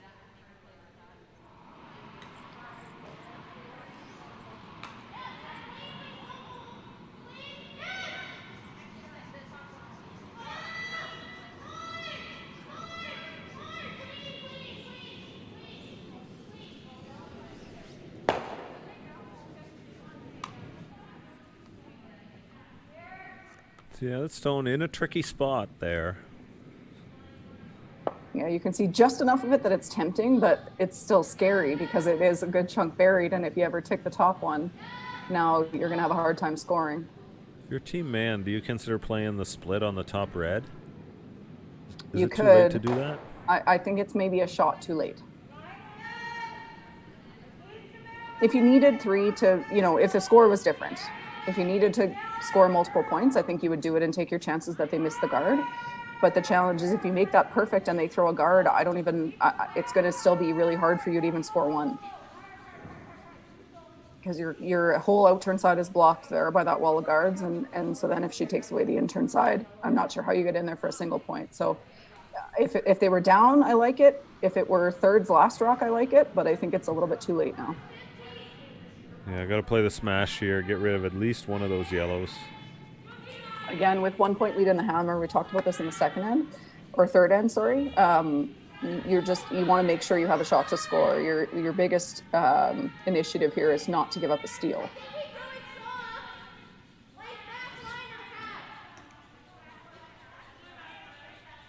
It's been a pleasure to be joined by Chelsea Carey this evening.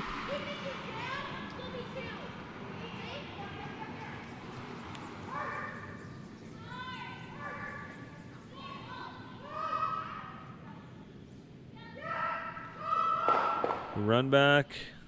Gets it going straight back. So close. Yeah, still behind the tee line though. It's a good shot. It's, you know, that was plan A, and then you hope that you getting one of those other 2 yellows was kind of a bonus. She almost did, just a hair thinner on that first rock. And you wouldn't have killed that yellow on the side of the button, but you would have moved it maybe out of the 4-foot, which is kind of all you were looking for. But as it stands, still a lower risk shot for Lauren Mann now with her last one to get a score of 1. And the good news for her too is that if she didn't move that rock off the top of the 4-foot, there's a real chance that a steal of 2 was coming into play, where now that shouldn't be the case. Yeah, for Mann, you should be able to draw somewhere close to the 4-foot to, at worst, give up 1.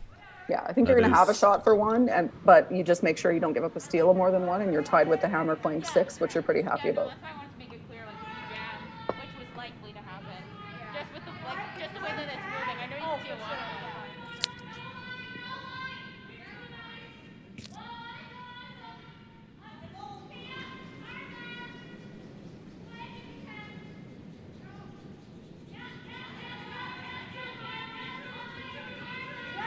Like you could see half of the rock, right? But it's like not around.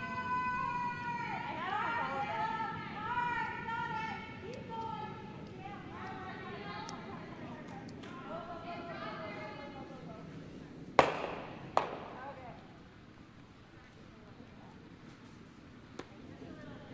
Not what they had in mind there. Would have liked the weight probably wasn't so much the issue, but would have liked that to get closer to the center line. Yeah, imagine putting that right on the center, splitting the center line. Yeah, I think that's perfect if you could, and I would suggest that ideally you put it 2 or 3 feet higher than that rock is, like just biting top 12, even full 12. But line is more important than weight there. If you got that close to the center line, then you put the pressure on. It's a double, but if you miss the double, you probably give up a steal of 2. If you miss the draw, you give up a steal of 3. This leaves the door open a bit. There's lots of room for her now to get in here. And again, the risk of her giving up a steal of more than 1 is low because she has so much room now because that rock is that far off the center line, that shooter, that yellow shooter.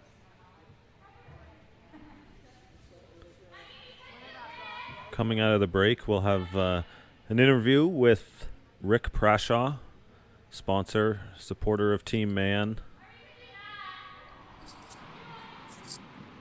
A really special story for Lauren that she had asked us to share.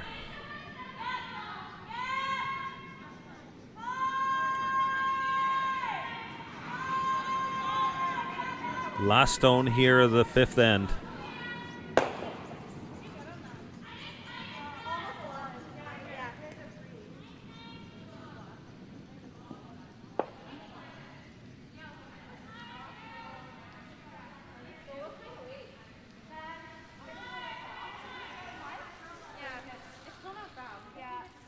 Really got to try and drag this here.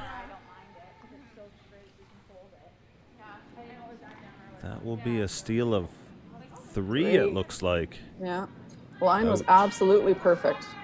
Saw Cheryl Krevizuk on the brush the whole way down, so knew it was maybe a little light out of her hand. Would have thought on that side of the sheet that she would maybe drag it a bit, but certainly didn't carry for them the way they'd hoped. And we just saw this game completely change on 1 shot. Team Deschenes leads 5-3 over Team Mann. Heading to the 6th end here at the Stu Sells Toronto Tankard. We'll be right back after this quick break.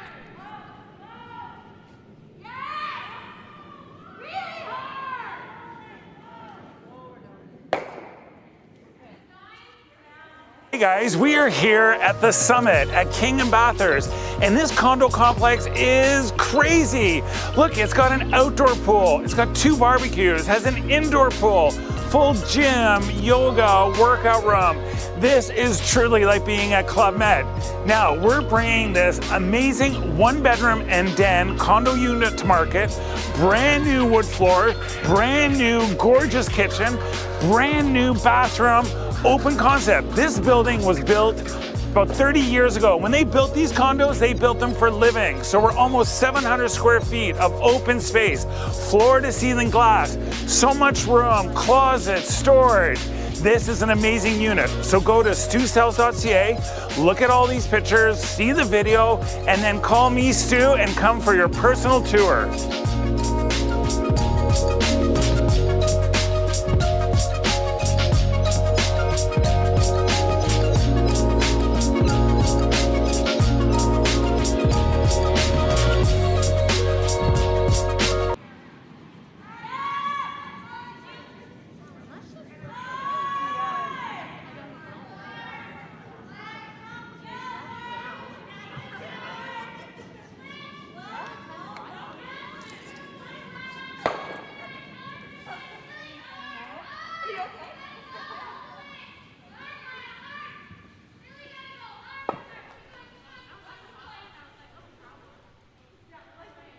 Team Mann would like to thank their many sponsors: Goldline, Dino Nobel, Groundbreaking Performance, Corbeil Consulting Inc., and of course, Soar Adam Soar.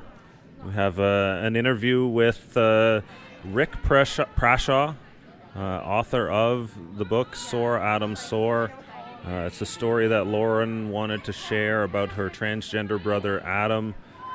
Passed away around the 2017 Scotties, a story that was shared around TSN.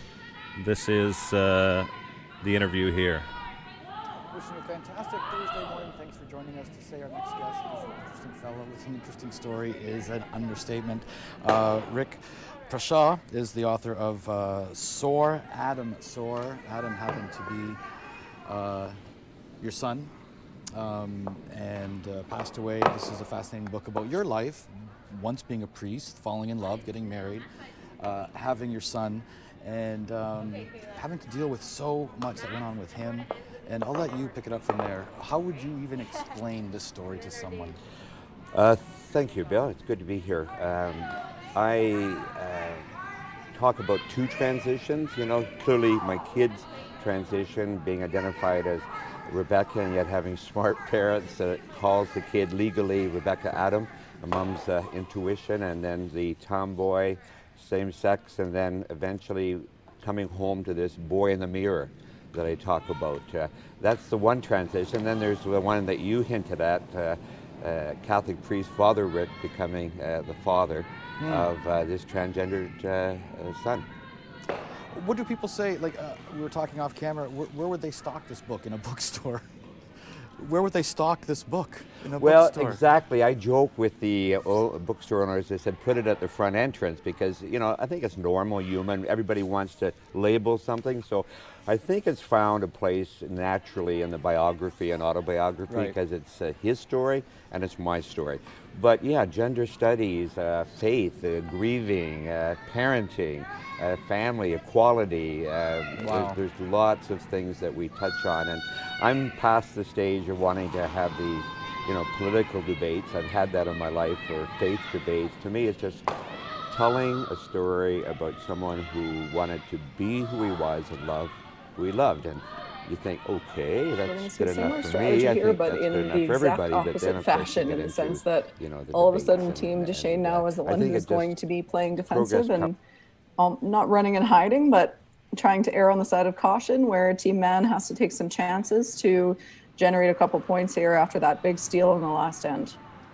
Sorry, Chelsea, wasn't sure if you could hear that video there, but yeah, fascinating story. Lauren's brother Adam passed away around the Scotties, and it's a really intriguing story about acceptance there, and Lauren has gone through that as well at the same time too. Yeah, I couldn't hear it, but I do have some pretty close ties to the LGBTQ plus community, and actually one of my good friends has a transgender brother as well, so I relate strongly to that in that sense, and I'm a proud ally for that community, and it's incredibly rewarding to be able to support them and stand with them, and obviously never want to hear about tragic news that way, and the discrimination and things. So I am very involved in trying to make sure we can be better as a society and do a much better job of accepting everybody and not having any kind of discrimination, whether it be about you know, sexual preference or race or gender or anything be even a factor. If we could ever eradicate that, that would obviously be the best case scenario, and we're moving in the right direction, but we've got a long way to go. Yeah, the story, the interview, really great one. It goes deeper into her brother was an organ donor as well, and his father connected with one of the recipients, and you know, the stories they share with each other is amazing, you know. So you know, Adam lives on in the life of a number of other people. That's such a great story, and again, a hugely important, probably not enough of us are organ donors, and that's the kind of story that makes you want to be one. And I hope that inspires people to go and do it, because I am one personally, and I really strongly believe in that as an initiative, and you could save somebody's life, you could save multiple people's lives. I mean, how cool is that? All right, so we've got a new game here. Team Deschenes now finds themselves in the lead. It's really amazing how one end, we've seen most of this game be, pretty dominated by Team Man. Certainly they were in control kind of the whole way, and then one end, and even then we were talking before Lauren threw her last rock about how Team Deschenes' last rock didn't quite curl enough for them, left it open and left her an easier shot than she might have otherwise had, and you get one miss and everything changes. So now we're, like you say, we're in a completely different game than we were 3 shots ago.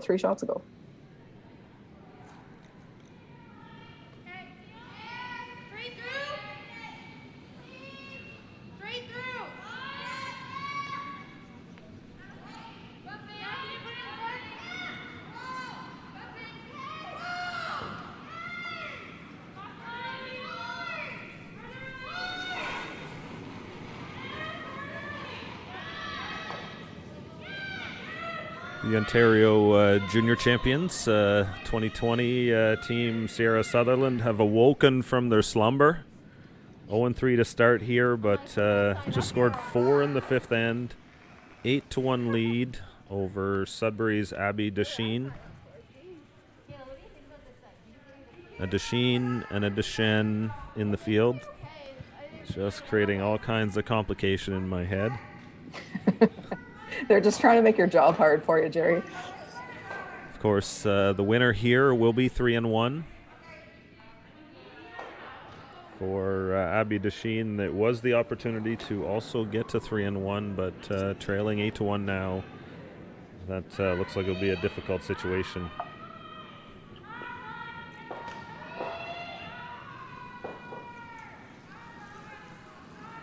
These teams tonight will throw a shootout, draw to the button. That will help to break any potential ties. Certainly never enjoy going out of an event, though, or missing out on the top round of the playoffs, coming down to a shootout score. We're getting used to it, though. We're having to, because it's becoming a way you can be eliminated from just about every event, including World Championships and everything now. So definitely becoming a reality. Usually it's not done in one shot anymore. It's a combination of measurements that happen throughout the week. But with the COVID situation here, it's made some sense to do the draw to the button the way it's being done, which is usually not even requiring a measure. So then you get everybody throwing it at the same time. But typically at a slam or at a world championship, they would take an aggregate total. They usually throw out the worst score, the highest score, and then they track everybody's performance from there, and it can get you straight into the playoffs. It can eliminate you. It can now it's becoming the case where it used to be that you couldn't get eliminated on it, but you would maybe get a bye in a playoff situation or whatever from it. Now you're having to get used to the fact that you can be eliminated by that draw to the button. So you're seeing teams focus on it a lot more in practice and coming into an event, because especially at a slam where you're only playing four or 5 games, it can be as good as winning a game a lot of the time. So you have to get good at it, and in those cases, it's what every player from your team has to throw one. It's not just the same person all the time. So you have to spend some time at practice getting good at that draw to the button. In my opinion, Chelsea, nobody is practicing it enough. All we did was practice it when we went to Worlds in 2019, because the draw to the button at Worlds is different than it is at the Scotties. It's Yep. both turns. And so when we went in 2016, it took us about 4 or 5 games to win a hammer, because we just were so not used to the practice, and we spent some time practicing it, but maybe not enough. And so in 2019, I was like, guys, this is what we need to do. This is all we're doing. And all 3 of my teammates hadn't been to Women's Worlds before. So all we did in every practice before that World Championship was practice our draw to the button. We didn't do anything else. We were like, we're good at curling. We won the Scotties, so we don't need to get better at that. Let's just get this draw to the button figured out. because with both sides, it's two different people throwing the draw to the button. So now you only have one sweeper with you for the whole time, and the judging becomes different, and one sweeper doesn't know what's going on, and it's just a lot more complicated. So that's all we did, and we won. Actually, we had the lowest draw to the button total in that Worlds. Unfortunately, it didn't end up mattering, but that was just because I'd been there in 2016 and seen the struggles, and like once we started winning it, we were fine, but it took us that long to get it figured out. So I was like, guys, this is the thing that we need to do, and that is literally all we did. Yeah, it's definitely a challenge out there when it's so important to the game. Starting the game with hammer first end is about a 60% favorite. Well, and even if you take that out of it, like that's a whole other angle that I wasn't even I'm not even talking about. Like as a tiebreaker, it matters, but to your point, like it also is determining the hammer. So, you know, it's so huge. And I think again, to the same way that I talked about, you know, you're one down without the hammer and you don't know how much trouble you're in. I don't think people are necessarily realizing just how important that draw to the button is and how much work needs to be put into it. Most of the time it's not. Like whenever we practiced it, it was almost never me as the skip throwing it, because that practice we were comfortable with. You know, that's the default practice when I'm throwing the draw to the button. But what about when I'm not? And what about one of the front end players is throwing it? That's usually the one that's the most different, because now one of your sweepers is actually throwing the draw to the button. So your whole sweeping rotation changes and everything. So we spent a lot of time practicing when Lainey or Jocelyn would throw it, or when Dana or Rochelle would throw it. That was kind of the go-to practice, where versus it being one of the back end players, because you tend to know that practice a little better. It comes more naturally and it feels more comfortable.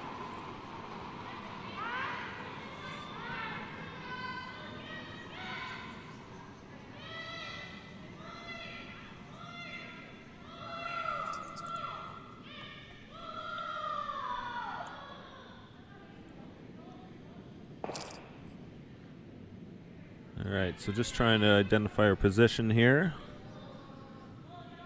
Lauren Mann in the hack, the throw. So it looks like she's sitting one already.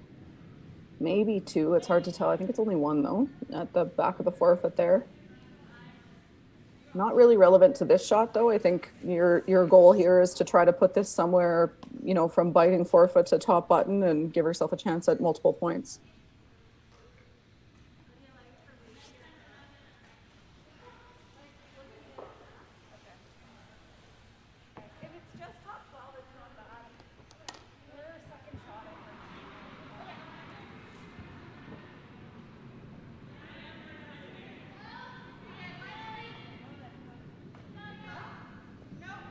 Talked about Karen Trines being out of Scotties. If I'm not mistaken, I think Lauren Mann might have been there in 2017 in St. Catharines out of Quebec, if I have my facts right.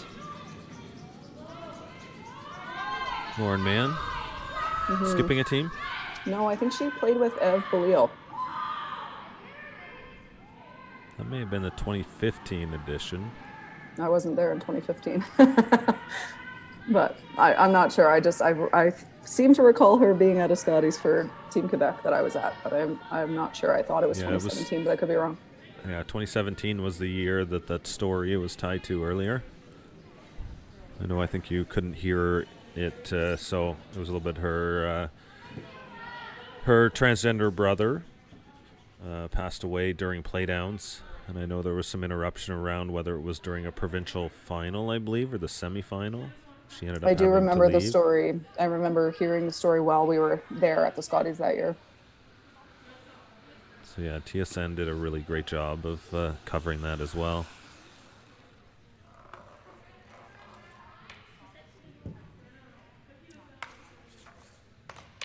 That was quite a year in St. Catharines. We lost the dehumidifier at one point in the plant, and they were scraping at the fifth end break and repebbling and things because the frost was so bad. It was pretty wild, but they did a great job. It was a great community to be hosting the Scotties, and we had a blast there. We were Team Canada, so I actually got to go early, 3 or 4 or 5 months early, I guess, and do a media tour and things there. It's a beautiful town, obviously, and they did a great job with the Scotties. But yeah, we had some ice complications for sure.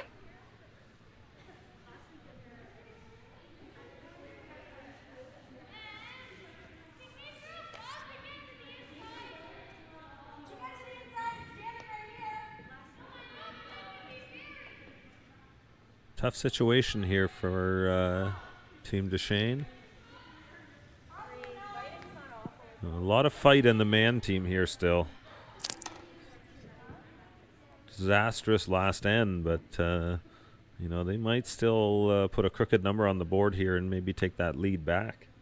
Well, that's the thing. They've really been the team in control of this whole game. So good on them to stay strong and just, I mean, if it's me at that break after you give up the steal of 3, you're going, we've dominated this whole game. So all we have to do is keep doing what we're doing. We'll get it back. It's going to be fine. But that's easy to say and sometimes hard to do. They've done a really good job of it here and put together a great end. This rock coming in straight here.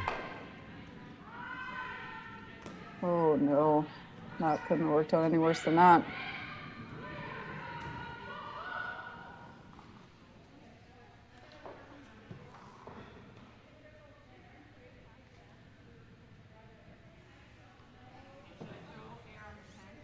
Playing the hit here. Yeah, which makes me think that they maybe believe they're out counting their side red there is out counting that back 8-foot yellow. Other than that, I don't know why I think you'd probably just play a draw. So I think this is because they're thinking they could sit 4 out of this. Yeah. This might not be the side you would throw the draw, but you do have the other side to draw there as well, so. And I mean, it could just be that they're comfortable with the hit. That's sometimes the reality too. If you feel good about that, I mean, whatever shot you're going to make is the shot that you throw, whatever you feel better about. So that's absolutely possible. But my first thought was that it maybe meant that they thought they could bring that wide red behind the corner guard into play here potentially.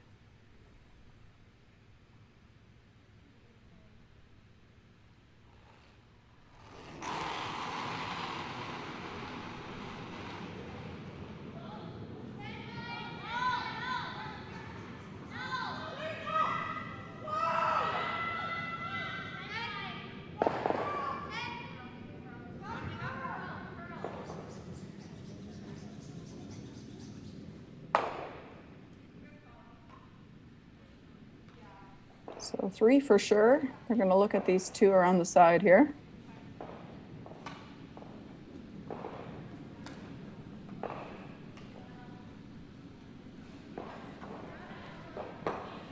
Looks like we might have a measure.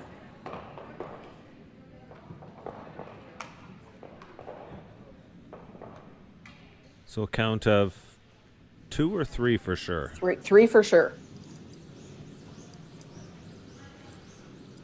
So the hit to stay was good. The lead will go to Team Man. Now the question is whether it's 1 or 2 points.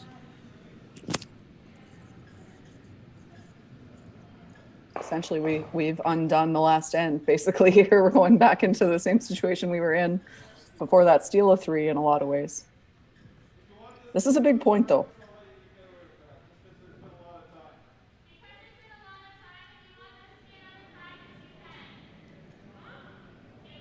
Like I say, I think that Team Man must think that they're out counting that that the red is going to be shot here, but worth a measure for Team Deschenes. Don't need to give up any more points than you absolutely have to here, so definitely worth a measure if it's close, which obviously it is.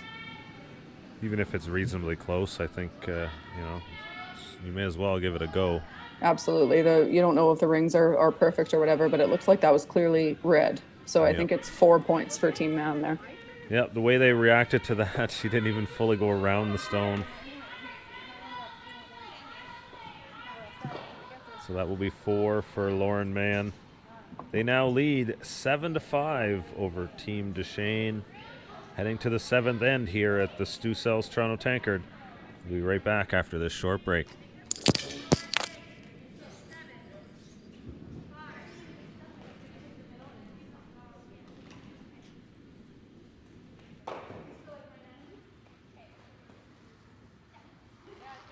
When I sweep with the Gold Line Fiber Light, I feel like I'm sweeping on TV.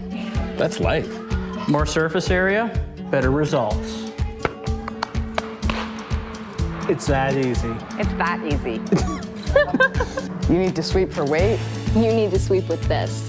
Now, every time I curl, people ask me, what are you sweeping with? What are you sweeping with? What are you sweeping with? It's a gold line. It's a gold line. It's a gold line. It's a gold line. And it's the choice of champions. Firehouse Subs has so many delicious quality subs. There's something for everyone. But the one that started it all more than 25 years ago was the Hook and Ladder. Piping hot and piled high with freshly sliced smoked turkey breast, honey ham, melted Monterey Jack, and loaded with the freshest toppings on a toasted roll.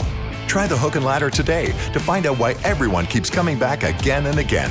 The Hook and Ladder. One bite and you'll be hooked. Visit firehousesubs.ca to order online.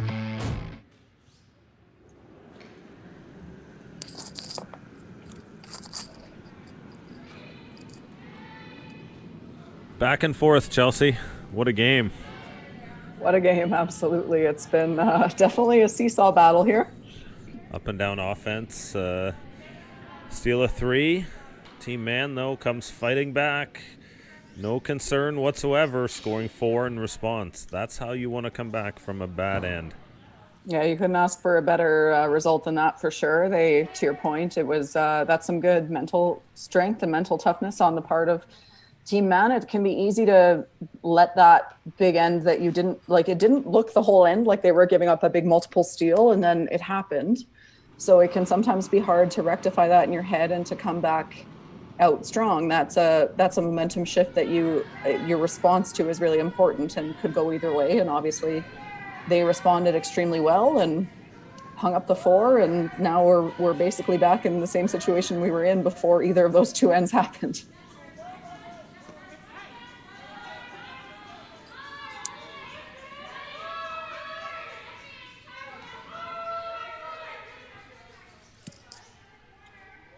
A little bit all over the place there with those first 2 red stones. Yeah, I'm not, certainly didn't want that at the back of the house. I'm not The sure other if stone that, maybe a little too high as well. yeah, agreed. I think that was a little bit of a, you miss the first one light, and so you overcorrect a little bit on the second one, and it ends up being a little bit heavy. Opportunity here for Team Deschenes, though, so now can bring this corner guard into play with not a lot of risk because of where that redstone is at the back of the house isn't posing much threat to you at this point. Grace Lloyd with lead stones for Team Deschenes. They're a 5-player team. Been rotating their lineup this weekend. Lindsay Dubé on the bench tonight. Lindsay was on the ice Friday at 3rd in their big win to open the weekend against Jennifer Jones.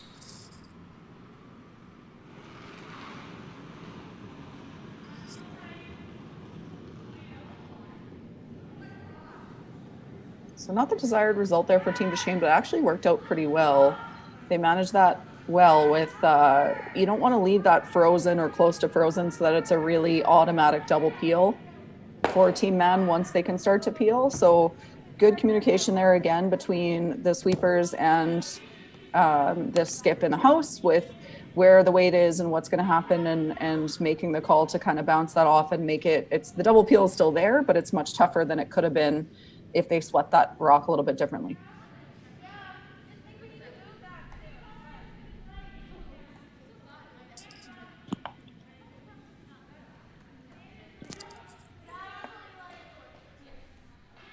Back house again, though, for Team Man here. So giving some opportunity to Team Deschenes to make some plays and even throw some freezes later in the end. Those rocks behind the T line being 2 up, if you're Team Man, you'd rather both of those rocks be through the house than where they are.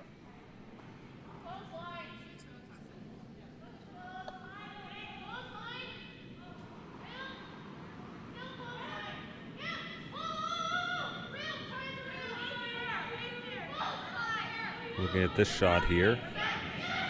Ideally tap this center stone back. Try and leave it somewhere in the middle.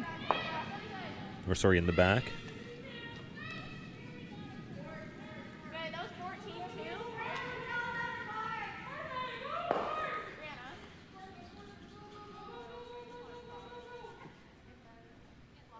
Yeah, that was so. I don't mind the weight choice there, but it was the maximum amount of weight you could throw, because if she threw a little bit less weight and hit that exactly where she did, she would have left a little bit more of a wall at the back of the 12-foot there.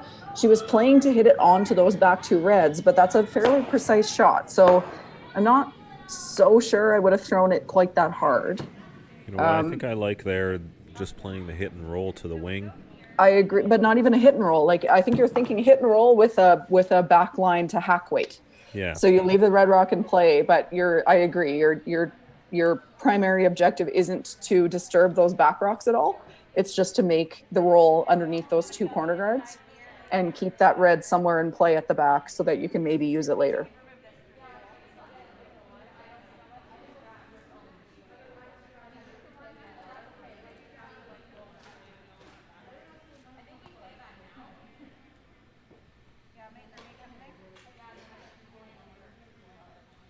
This is not related to the game at all, but I'd like to acknowledge the wild line score over on sheet 2 that has been shown a few times.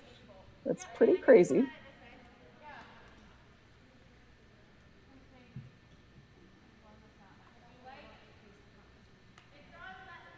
That game between Kathy Auld and Taya Coburn. Auld steals 4 in the first end. That was a steal. Led 6-1 after 3 ends. Coburn scores 4, steals 1 to tie the game. And then Kathy Auld with a single point in the 6th end. You're right. That's a wild roller coaster ride. Like we said, our game's a roller coaster. It's nothing compared to that one.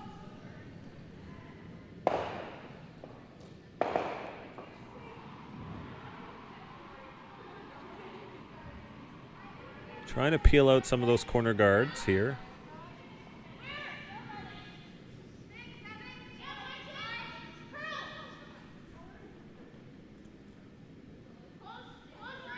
For Deschenes, this 2 still very much alive.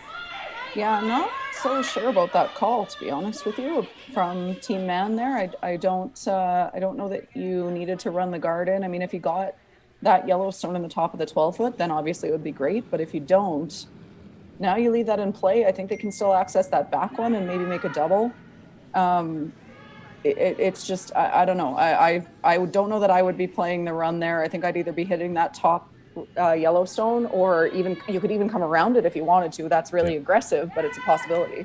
Yeah, I think the best strategy here is to continue being aggressive, put the pressure on. I agree. And that's what's worked for them all game. Now. Yeah, it's now for Team Deschenes, that's not the outcome they wanted, but again, it's the pro side miss. They've now left themselves another guard, which they need guards to generate some multiple points here. So not a terrible result. And for Team Man, almost in a bit of a I wouldn't say chasing, but close to that kind of a situation where the whole end, it didn't really look like that is how it would go for them.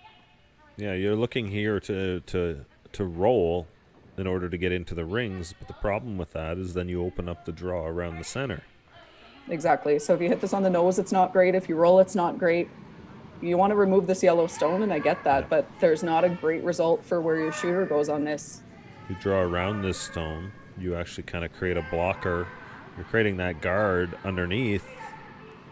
Yeah, I'd be really tempted to. The scoreboard suggests that you shouldn't, but I'd be really tempted to draw around that. Obviously, this is not what they wanted. So now they leave second shot out there for Team Deschenes, going to ignore that because now you have a 3 in play potentially. So you don't hit that shot rock yet. You don't need to because it's wide open. You can hit it anytime.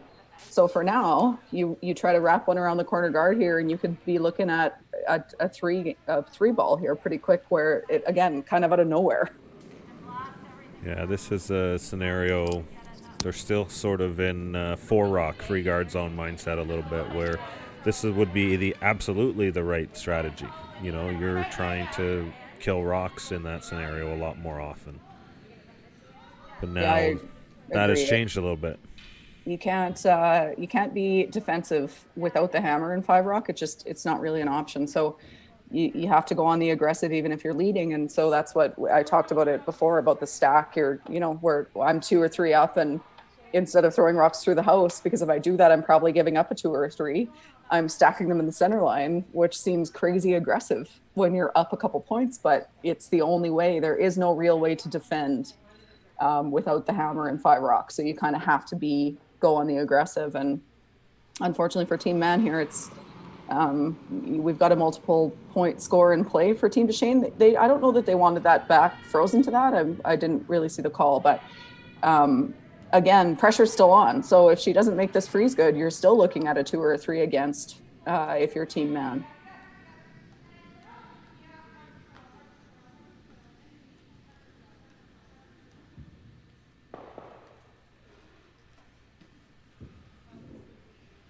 Move that back red a little further than she would have wanted to. So it looks now to me like yellow is second and third, where I don't think they were before she threw that. So a little heavy there, bounced into the open, moved the back red enough that it's no longer counting. And again, we've got an opportunity here for Team Deschenes to set up a pretty big score potentially.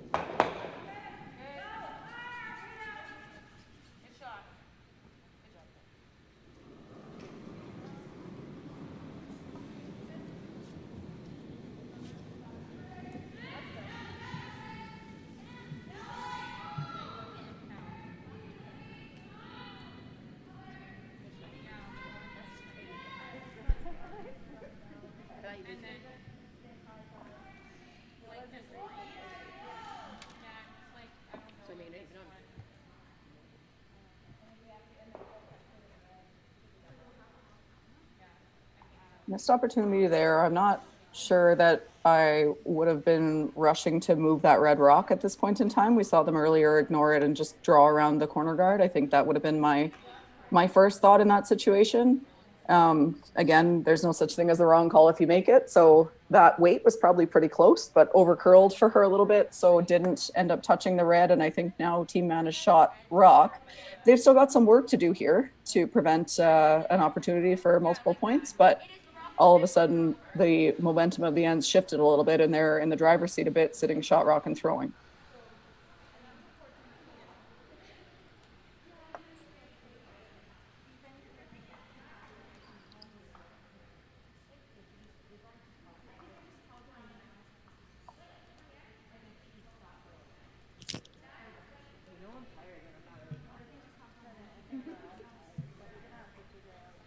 Just sort of sorting through some of the shootout scores coming in.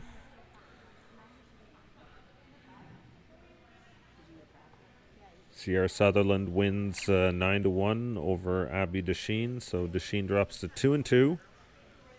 That means Jennifer Jones will be in tomorrow's championship final. We'll play the winner of this game.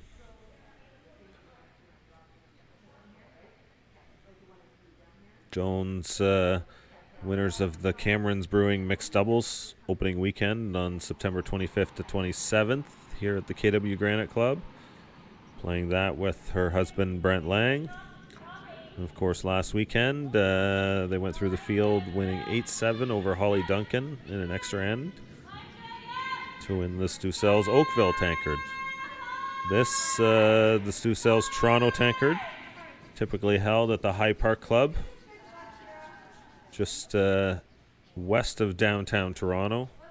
Take the streetcar down the Queensway, hop off just by the hospital there, and the club is tucked into the neighborhood.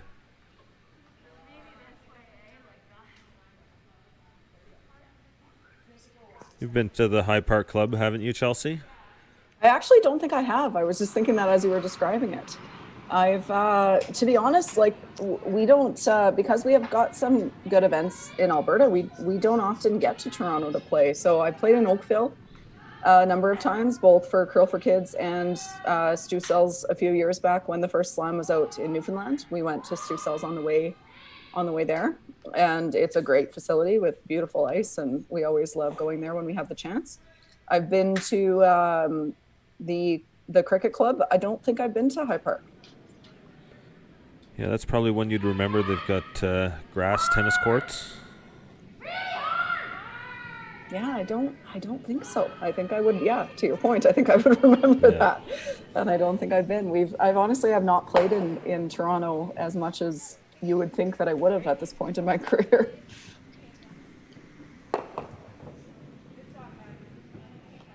So now into Skip Stones here.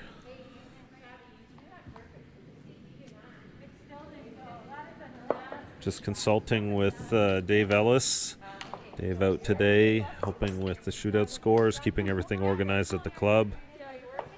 Päivi Littala was a great help yesterday, chipping in with giving Matt Wilkinson, our esteemed leader at the curling club there, a break. Yeah, no, I'm not there, but I have to say that I imagine it's taken a ton of work for everyone involved at this club in Kitchener-Waterloo with all the COVID restrictions and things changing on a kind of a minute-to-minute basis. The amount of work that would have gone into making these not just one event, but 3 events run as successfully as they have is really impressive. So even though I'm not curling in it, I can say, I feel like I can say on behalf of the curlers that that they really appreciate it. We need clubs to step up and do these kinds of things in order to have a season this year. So it's been great. And for all your help, Jerry, and everything that you've done to make these events run. I mean, I feel comfortable in saying the curlers, thank you. Yeah, it's definitely, I felt a lot of positive coming out of this. And of course, when you look at the KW Granite Club, this is a club that can do this. You know, not every facility has the ability to. Like even out on the ice facility there, they actually do have the footprint to put 7 sheets in this facility, but they'd have to rework it a bit to do so. So that gives some room around the edges. You know, gives I know the away end, I believe, has extra space back there. Inside the facility, they've got a large banquet room that is now the warm room.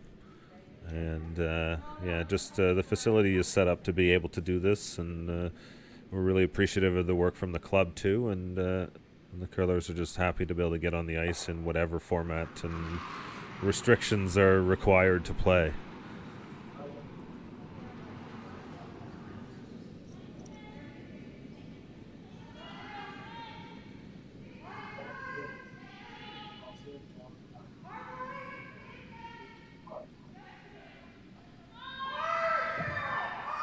Really got to make this go.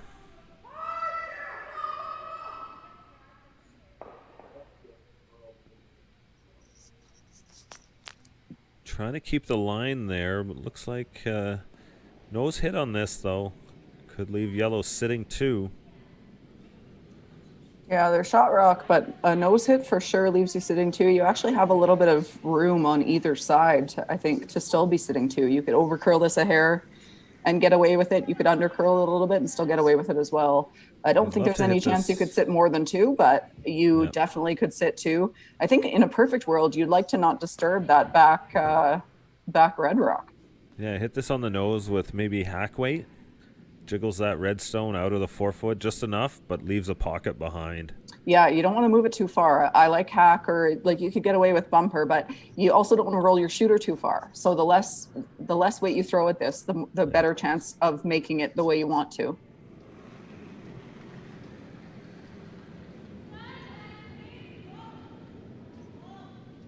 Shot for 2 here. Emily Deschenes.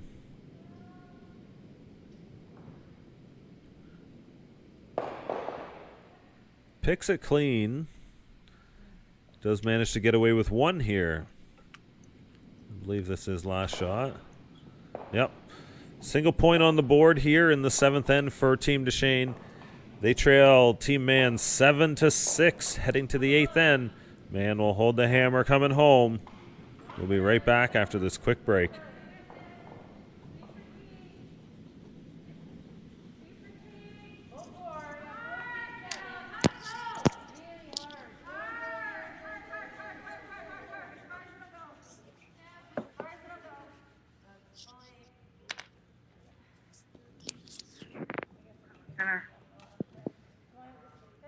It was Hey guys, we are here at the Summit at King and Bathurst, and this condo complex is crazy.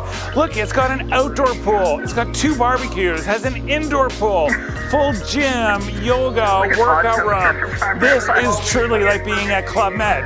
Now, we're bringing this amazing 1-bedroom and den condo unit to market, brand new wood floor, brand new gorgeous kitchen, brand new bathroom, open concept. This building was built about 30 years ago. When they built these condos, they built them for living. So we're almost 700 square feet of open space, floor to ceiling glass, so much room, closet, storage. This is an amazing unit. So go to stusells.ca, look at all these pictures, see the video, and then call me, Stu, and come for your personal tour. Yeah, but if I just had this computer and I didn't have the headphones. Oh no, I don't think it's anything like set cover. I cover the mic when I'm talking to you, but I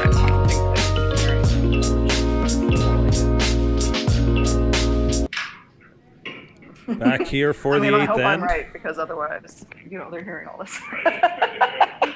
Yeah, we are hearing this, Chelsea. You're like, and okay. 8th end. 8th end of the 8th end. Yeah, whatever your mute setup there is it's not quite working. Yeah, that's what I figured. Oh, can you hear us? I'm like, maybe. Yeah, but the wonders of technology. We're all in our homes, sort of working around our lives going on at the same time. Certainly appreciate you checking in, joining us again, Chelsea, for the broadcast here. I know the fans love to hear from you and always get a lot of questions, when are you coming back next? So appreciate it. No, my pleasure to be here. Apologies for the interruption. Got a roommate and some friends here that just came in, so chatting with them and at the break here, but here we go. So unfortunately for Team Deschenes, needed a multiple point score there, still a chance, but looks like a really good tick was made on the first one here from Karen Trines and trying to do it again.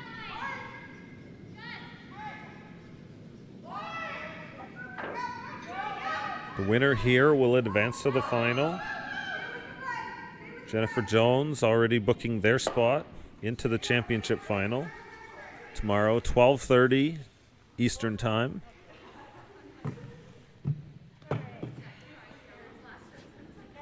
Two near perfect tick shots there. That's all you could ask for. For a team man, you just want an open shot at your single point here. So couldn't ask for anything better than making those that way. And even if they get buried at some point around these corner guards, you're still going to have a probably, full 8-foot kind of a draw for your single. So best case scenario. Michaela Robert throws second stones for Team Deschenes.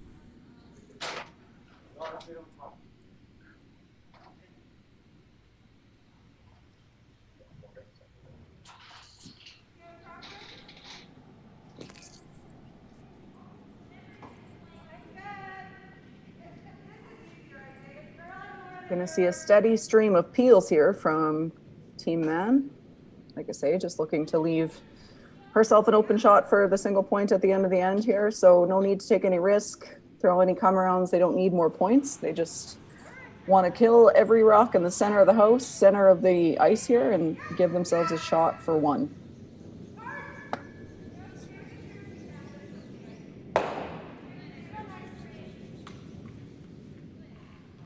Cheryl Krevizik with the shot. Makes it look routine.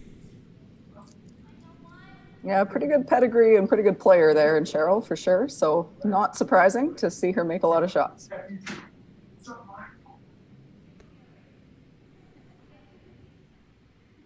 So now another center guard will go back up again. And just sort of going in blind faith here, hoping for a mistake down the line. Every once in a while you get that chance. That's all you can do here for Team Deschenes. You can't make miracles happen. You just try to make everything you can as well as you can, and then hope you get some misses. If you don't get the misses, you don't win the game, but you can't do anything else to force the issue here other than place these rocks as perfectly as you can. Trying to leave this a little bit higher because it makes the peel a bit tougher. So the higher you leave this, the harder it is to peel it and not jam it on one of these side rocks, which is why you see that broom up where it is. That slid a little further than they would have wanted probably, because now you can make this peel without much risk of jamming. But if that stops just over the hog line, then either turn she throws, there is a risk of it jamming on these side rocks and maybe rolling towards the center or leaving a better guard. Every once in a while, you might get a team who might ignore that stone too because it is so high. And then if you get that team to do that for you, you could always throw your second guard around that guard. Seen that trick pulled a few times too. I don't think you're going to get them to ignore it this early in the end, but yeah, and probably not in this scenario either. no. But there was a relatively famous game where it did happen for my team, where they ignored one because it was so long, and it worked out in our favor.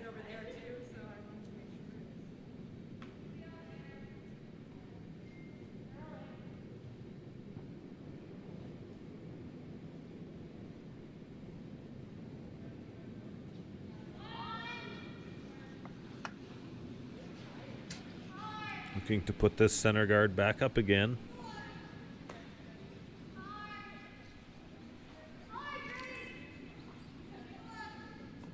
You know, I think there's a real chance you do get a nose hit here.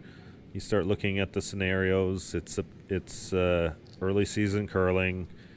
There's a lot more inconsistency out there. A little bit better chance of a miss. So I think you continue throwing these center guards and, you know, look for that that flash of inconsistency where you get a nose hit. You know, when teams are running at maybe a little bit higher efficiency, you might stop throwing these centers and go around the corners and try and bring the play in a little earlier. Yeah, I think at some point you're going to see a draw around the corner here. It's just a matter of when. So the discussion will be, oh boy, here we go. There it is. That's the mistake you were looking for if you're Team Deschenes. Still not a perfect center guard by any stretch, but a better guard than they've had the whole end. So whose rock are we on here right now? Is this Emma Ardachuk threw her first on her previous. This is second of the third stones. Third's last rock. So the debate here is if you go around this or if you throw another guard on it. Yeah, this is one of these.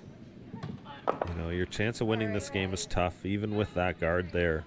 You know, I like throwing this, splitting the center, maybe in a 1.5 position.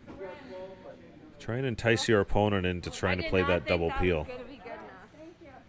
Yeah, I like it. This is going to slide a little deep for them, but not bad because, again, you run the risk of jamming that into the house, into the center line if you try the double peel. And of course, the flash also in play there. And I'm not even sweeping. I'm just Get it a little hair wide on the straight side. I would consider just playing a straight peel on the center line rock with the in-turn and not even trying this, to be honest. Yeah. Because even if you spill it into the house behind those corner guards, it gives Team Deschenes a chance to sit two and make you draw against the loss. Yep. The skip at the other end has the audible in her head here for the double. And you kind of, you know, you don't love that is there. Kira Brunton, though, is a shot maker.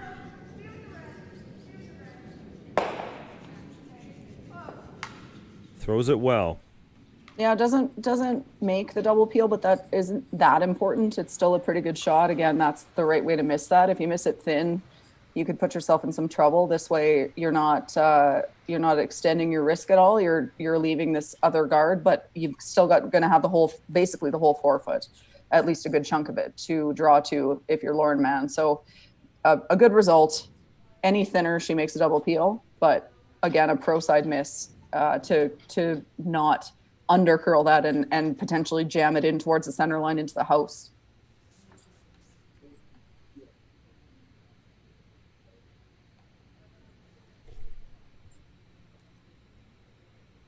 So working out shootout scores there.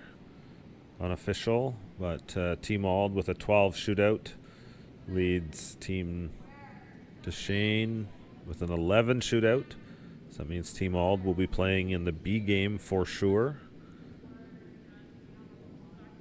Winner of this will play in the A game tomorrow at 12:30 Eastern against Jennifer Jones.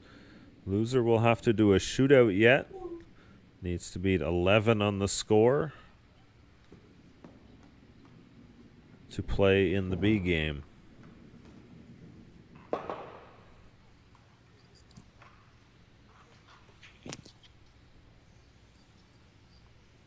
So opportunity missed there for Team Deschenes trying to draw around that guard.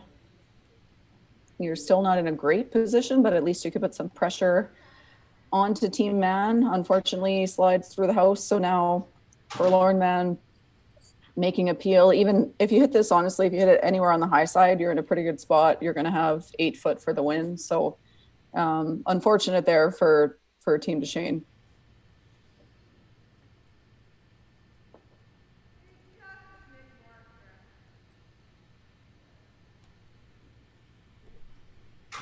And again, was throwing that rock on the straighter side that we've talked about the whole game. And so probably a little bit faster, you know, adjusting back and forth between throwing on those two sides can be tricky, and just got a little fooled there. Yep, just little things that, I wish I knew when I was in juniors.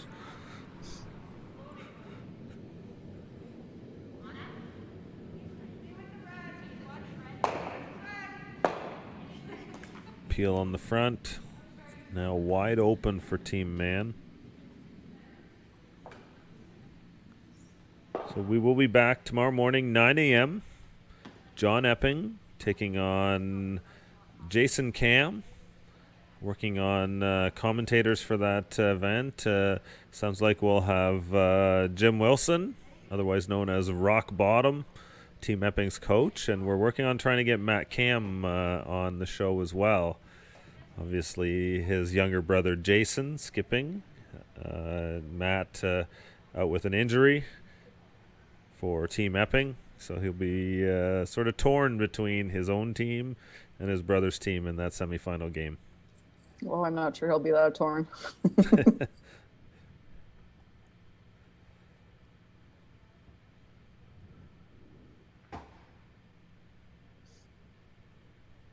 Glenn Howard into the final there.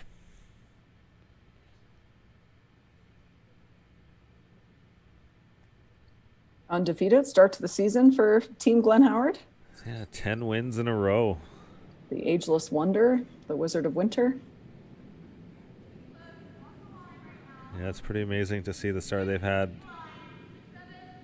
Played a couple really tough games. Definitely a mix of caliber of teams in these fields. Yeah, different with the regional requirements here versus what you would normally see. These typically these Stu Sells events are pretty stacked with talent, with international teams and great teams from across Canada. But because of the restrictions involved now with travel, it's changed the game a bit. So we're seeing some different teams involved, teams that we maybe aren't as familiar with, but that's kind of fun too. We're seeing some new faces and some, we've got 17-year-olds out here beating Jennifer Jones. So that makes for interesting television, interesting streaming for the fans. Oh yeah, for certain.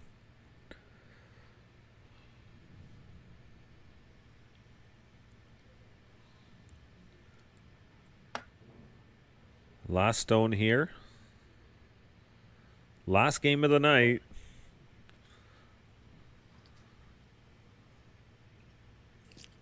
Lauren Mann looking to turn the lights out.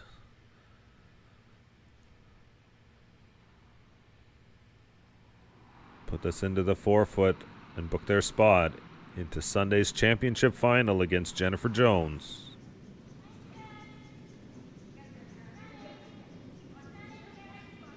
I think she just needs to bite the 8-foot, doesn't she? Yep, has more room than I thought she did. Looks like they like it. Yep, really nicely thrown, swept into the circles, and that'll be a point for Team Mann. They'll win 8-6 over Team Deschenes. 3-1 and into the final. We'll take on Jennifer Jones. Team Deschenes will take part in a shootout right now. We'll keep a camera here if our camera guys can watch, just to let people know what's going on. Then we can give us our final playoff bracket. We'll be right back with an update. Gonna run a couple ads, pay the bills, show and flash Stu's shiny face. We'll be right back.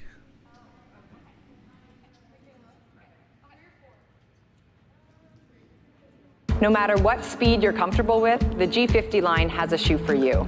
That's comfortable and stylish. When it was time to get his first pair of curling shoes, we went with Goal Line. Now it's time for the G50. Looks great, but it grips better than anything. Man, this is a light curling shoe. These remind me of why I like to play the game. This is actually the most comfortable curling shoe I have ever owned. It's a Gold Line. It's a Gold Line. It's a Gold Line. And it's the choice of champions. Hey guys, we are here at the Summit at King and Bathurst, and this condo complex is crazy. Look, it's got an outdoor pool, it's got 2 barbecues, has an indoor pool, full gym, yoga, workout room. This is truly like being at Club Med. Now, we're bringing this amazing 1-bedroom and den condo unit to market, brand new wood floor, brand new gorgeous kitchen, brand new bathroom, open concept. This building was built about 30 years ago. When they built these condos, they built them for living. So we're almost 700 square feet of open space, floor to ceiling glass, so much room, closets, storage. This is an amazing unit. So go to stusells.ca, look at all these pictures, see the video, and then call me, Stu, and come for your personal tour.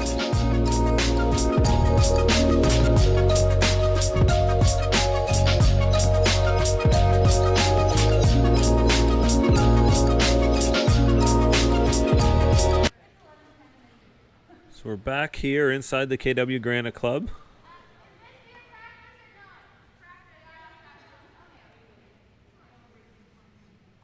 Just a little confusion as to what they need to do here on the shootout, it seems.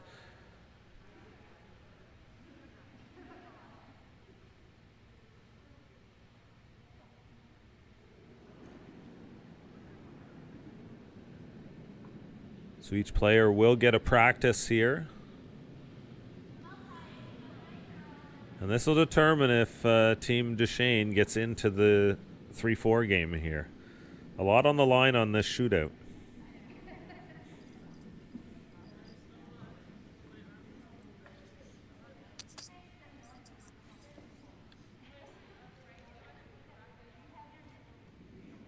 $10 points for covering the pin, 7 for biting the button, 5 for hitting the 4-foot. 3 for 8-foot, and a single point for getting it into the 12-foot here. This is sort of our version of the overtime shootout in hockey.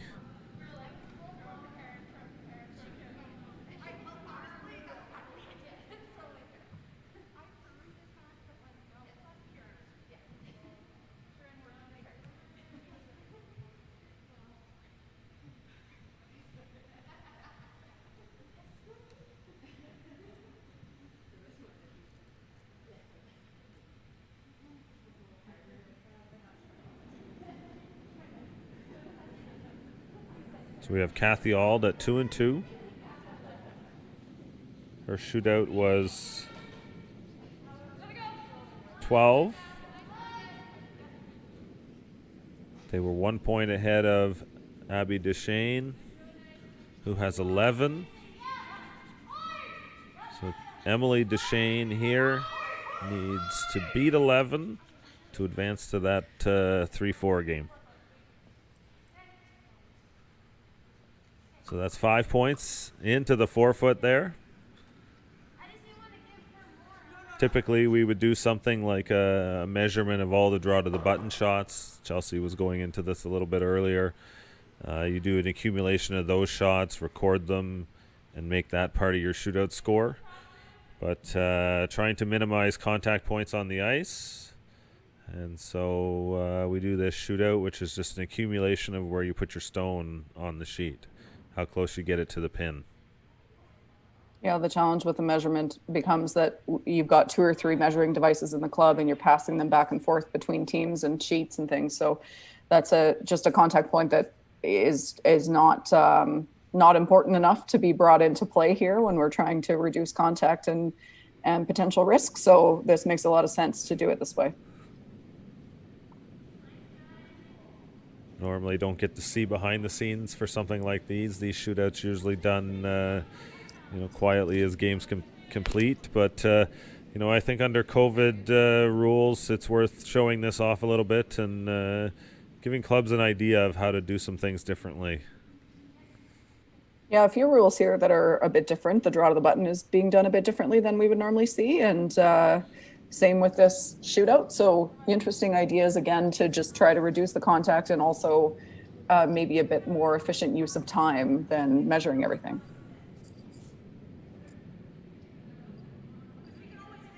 So now each player gets a practice stone, and then they throw their one for real.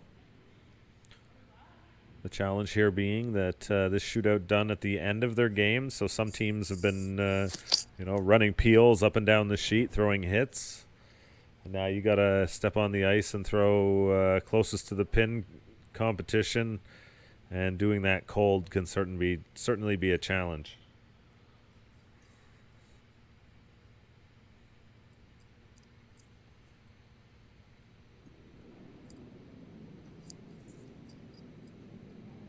Also can see draw weight change towards the end of a game. The middle maybe gets a little bit flat, might get a little slower. But if you go way out wide, then it might be a little heavier because that's fresh pebble again. So could be a bit of guesswork, which is why the practice stone makes some sense to give the teams a chance to throw the draw if they haven't. Unfortunately, this one is going to come up well late. Just got a little bit wider in that path there, it seems. Her first one went back 4 foot, really good spot. So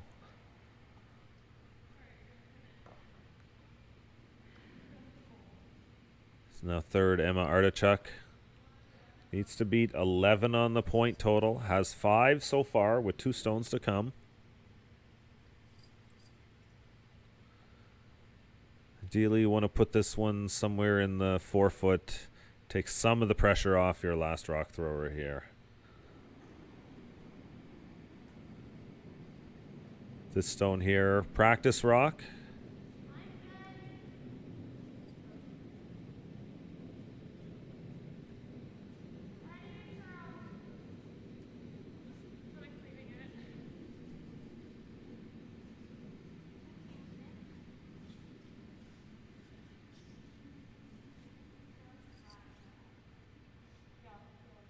So obviously, if that were the real draw, we would have seen them sweep that. But sweepers trying to conserve their energy here a little bit, and they'll kind of just dust the practice one in, knowing that they could get that another 3 or 4 feet if they swept it hard. So that seems to me to be the perfect weight. If she can do that exact same thing again, I like their chances.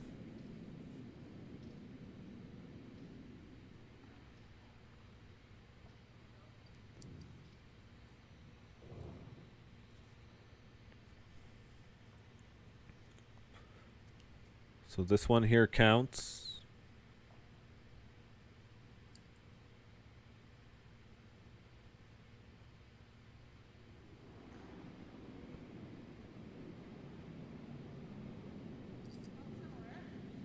Emma Artichuk looking for a piece of the 4 foot. Love to touch the button.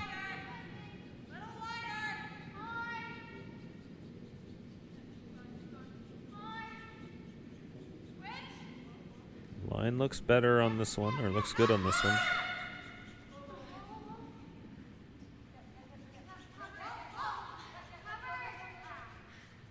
Great shot.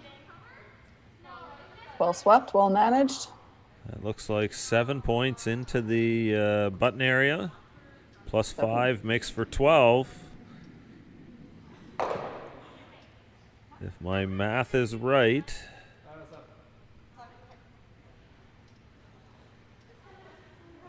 That will put Emily Deschenes into the B final, where she will play Kathy Auld for a little bit of pocket change go home with this weekend.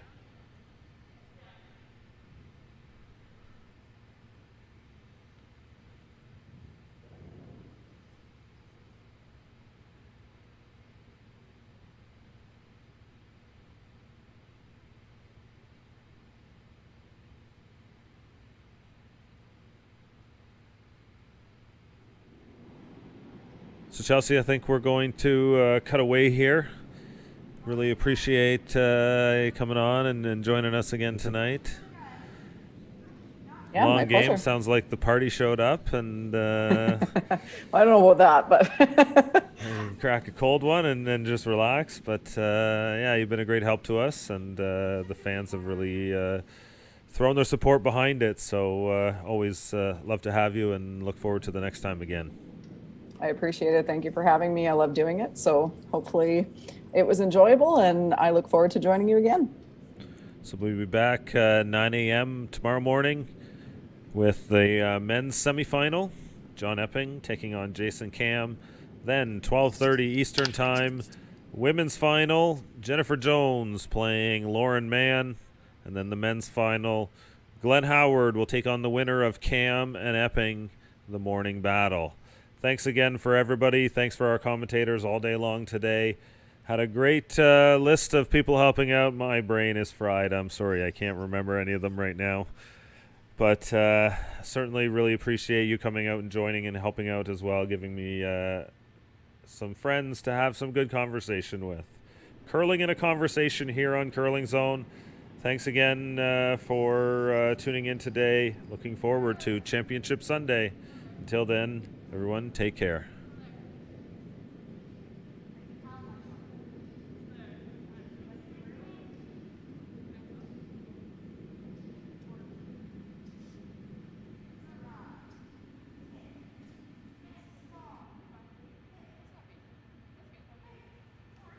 No matter what speed you're comfortable with, the G50 line has a shoe for you. That's comfortable and stylish. When it was time to get his first pair of curling shoes, we went with Goal Line. Now it's time for the G50. Looks great, but it grips better than anything. Man, this is a light curling shoe. These remind me of why I like to play the game. This is actually the most comfortable curling shoe I have ever owned. It's a Gold Line. It's a Gold Line. It's a Gold Line. And it's the choice of champions. Firehouse Subs has so many delicious quality subs. There's something for everyone. But the one that started it all more than 25 years ago was the Hook and Ladder. Piping hot and piled high with freshly sliced smoked turkey breast, honey ham, melted Monterey Jack, and loaded with the freshest toppings on a toasted roll. Try the Hook and Ladder today to find out why everyone keeps coming back again and again. The Hook and Ladder. One bite and you'll be hooked. Visit firehousesubs.ca to order online. Hey guys, we are here at the Summit at King and Bathurst, and this condo.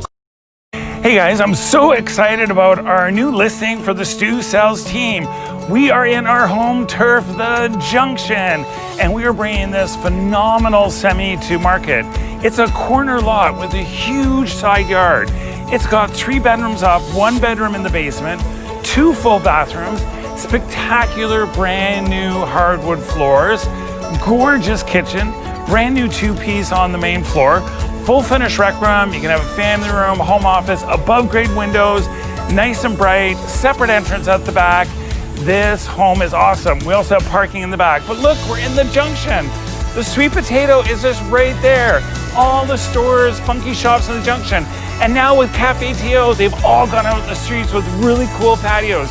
So you can go to Noto's patio and have Italian. You can go to the Alpines patio and get some great food, and everything's walking distance.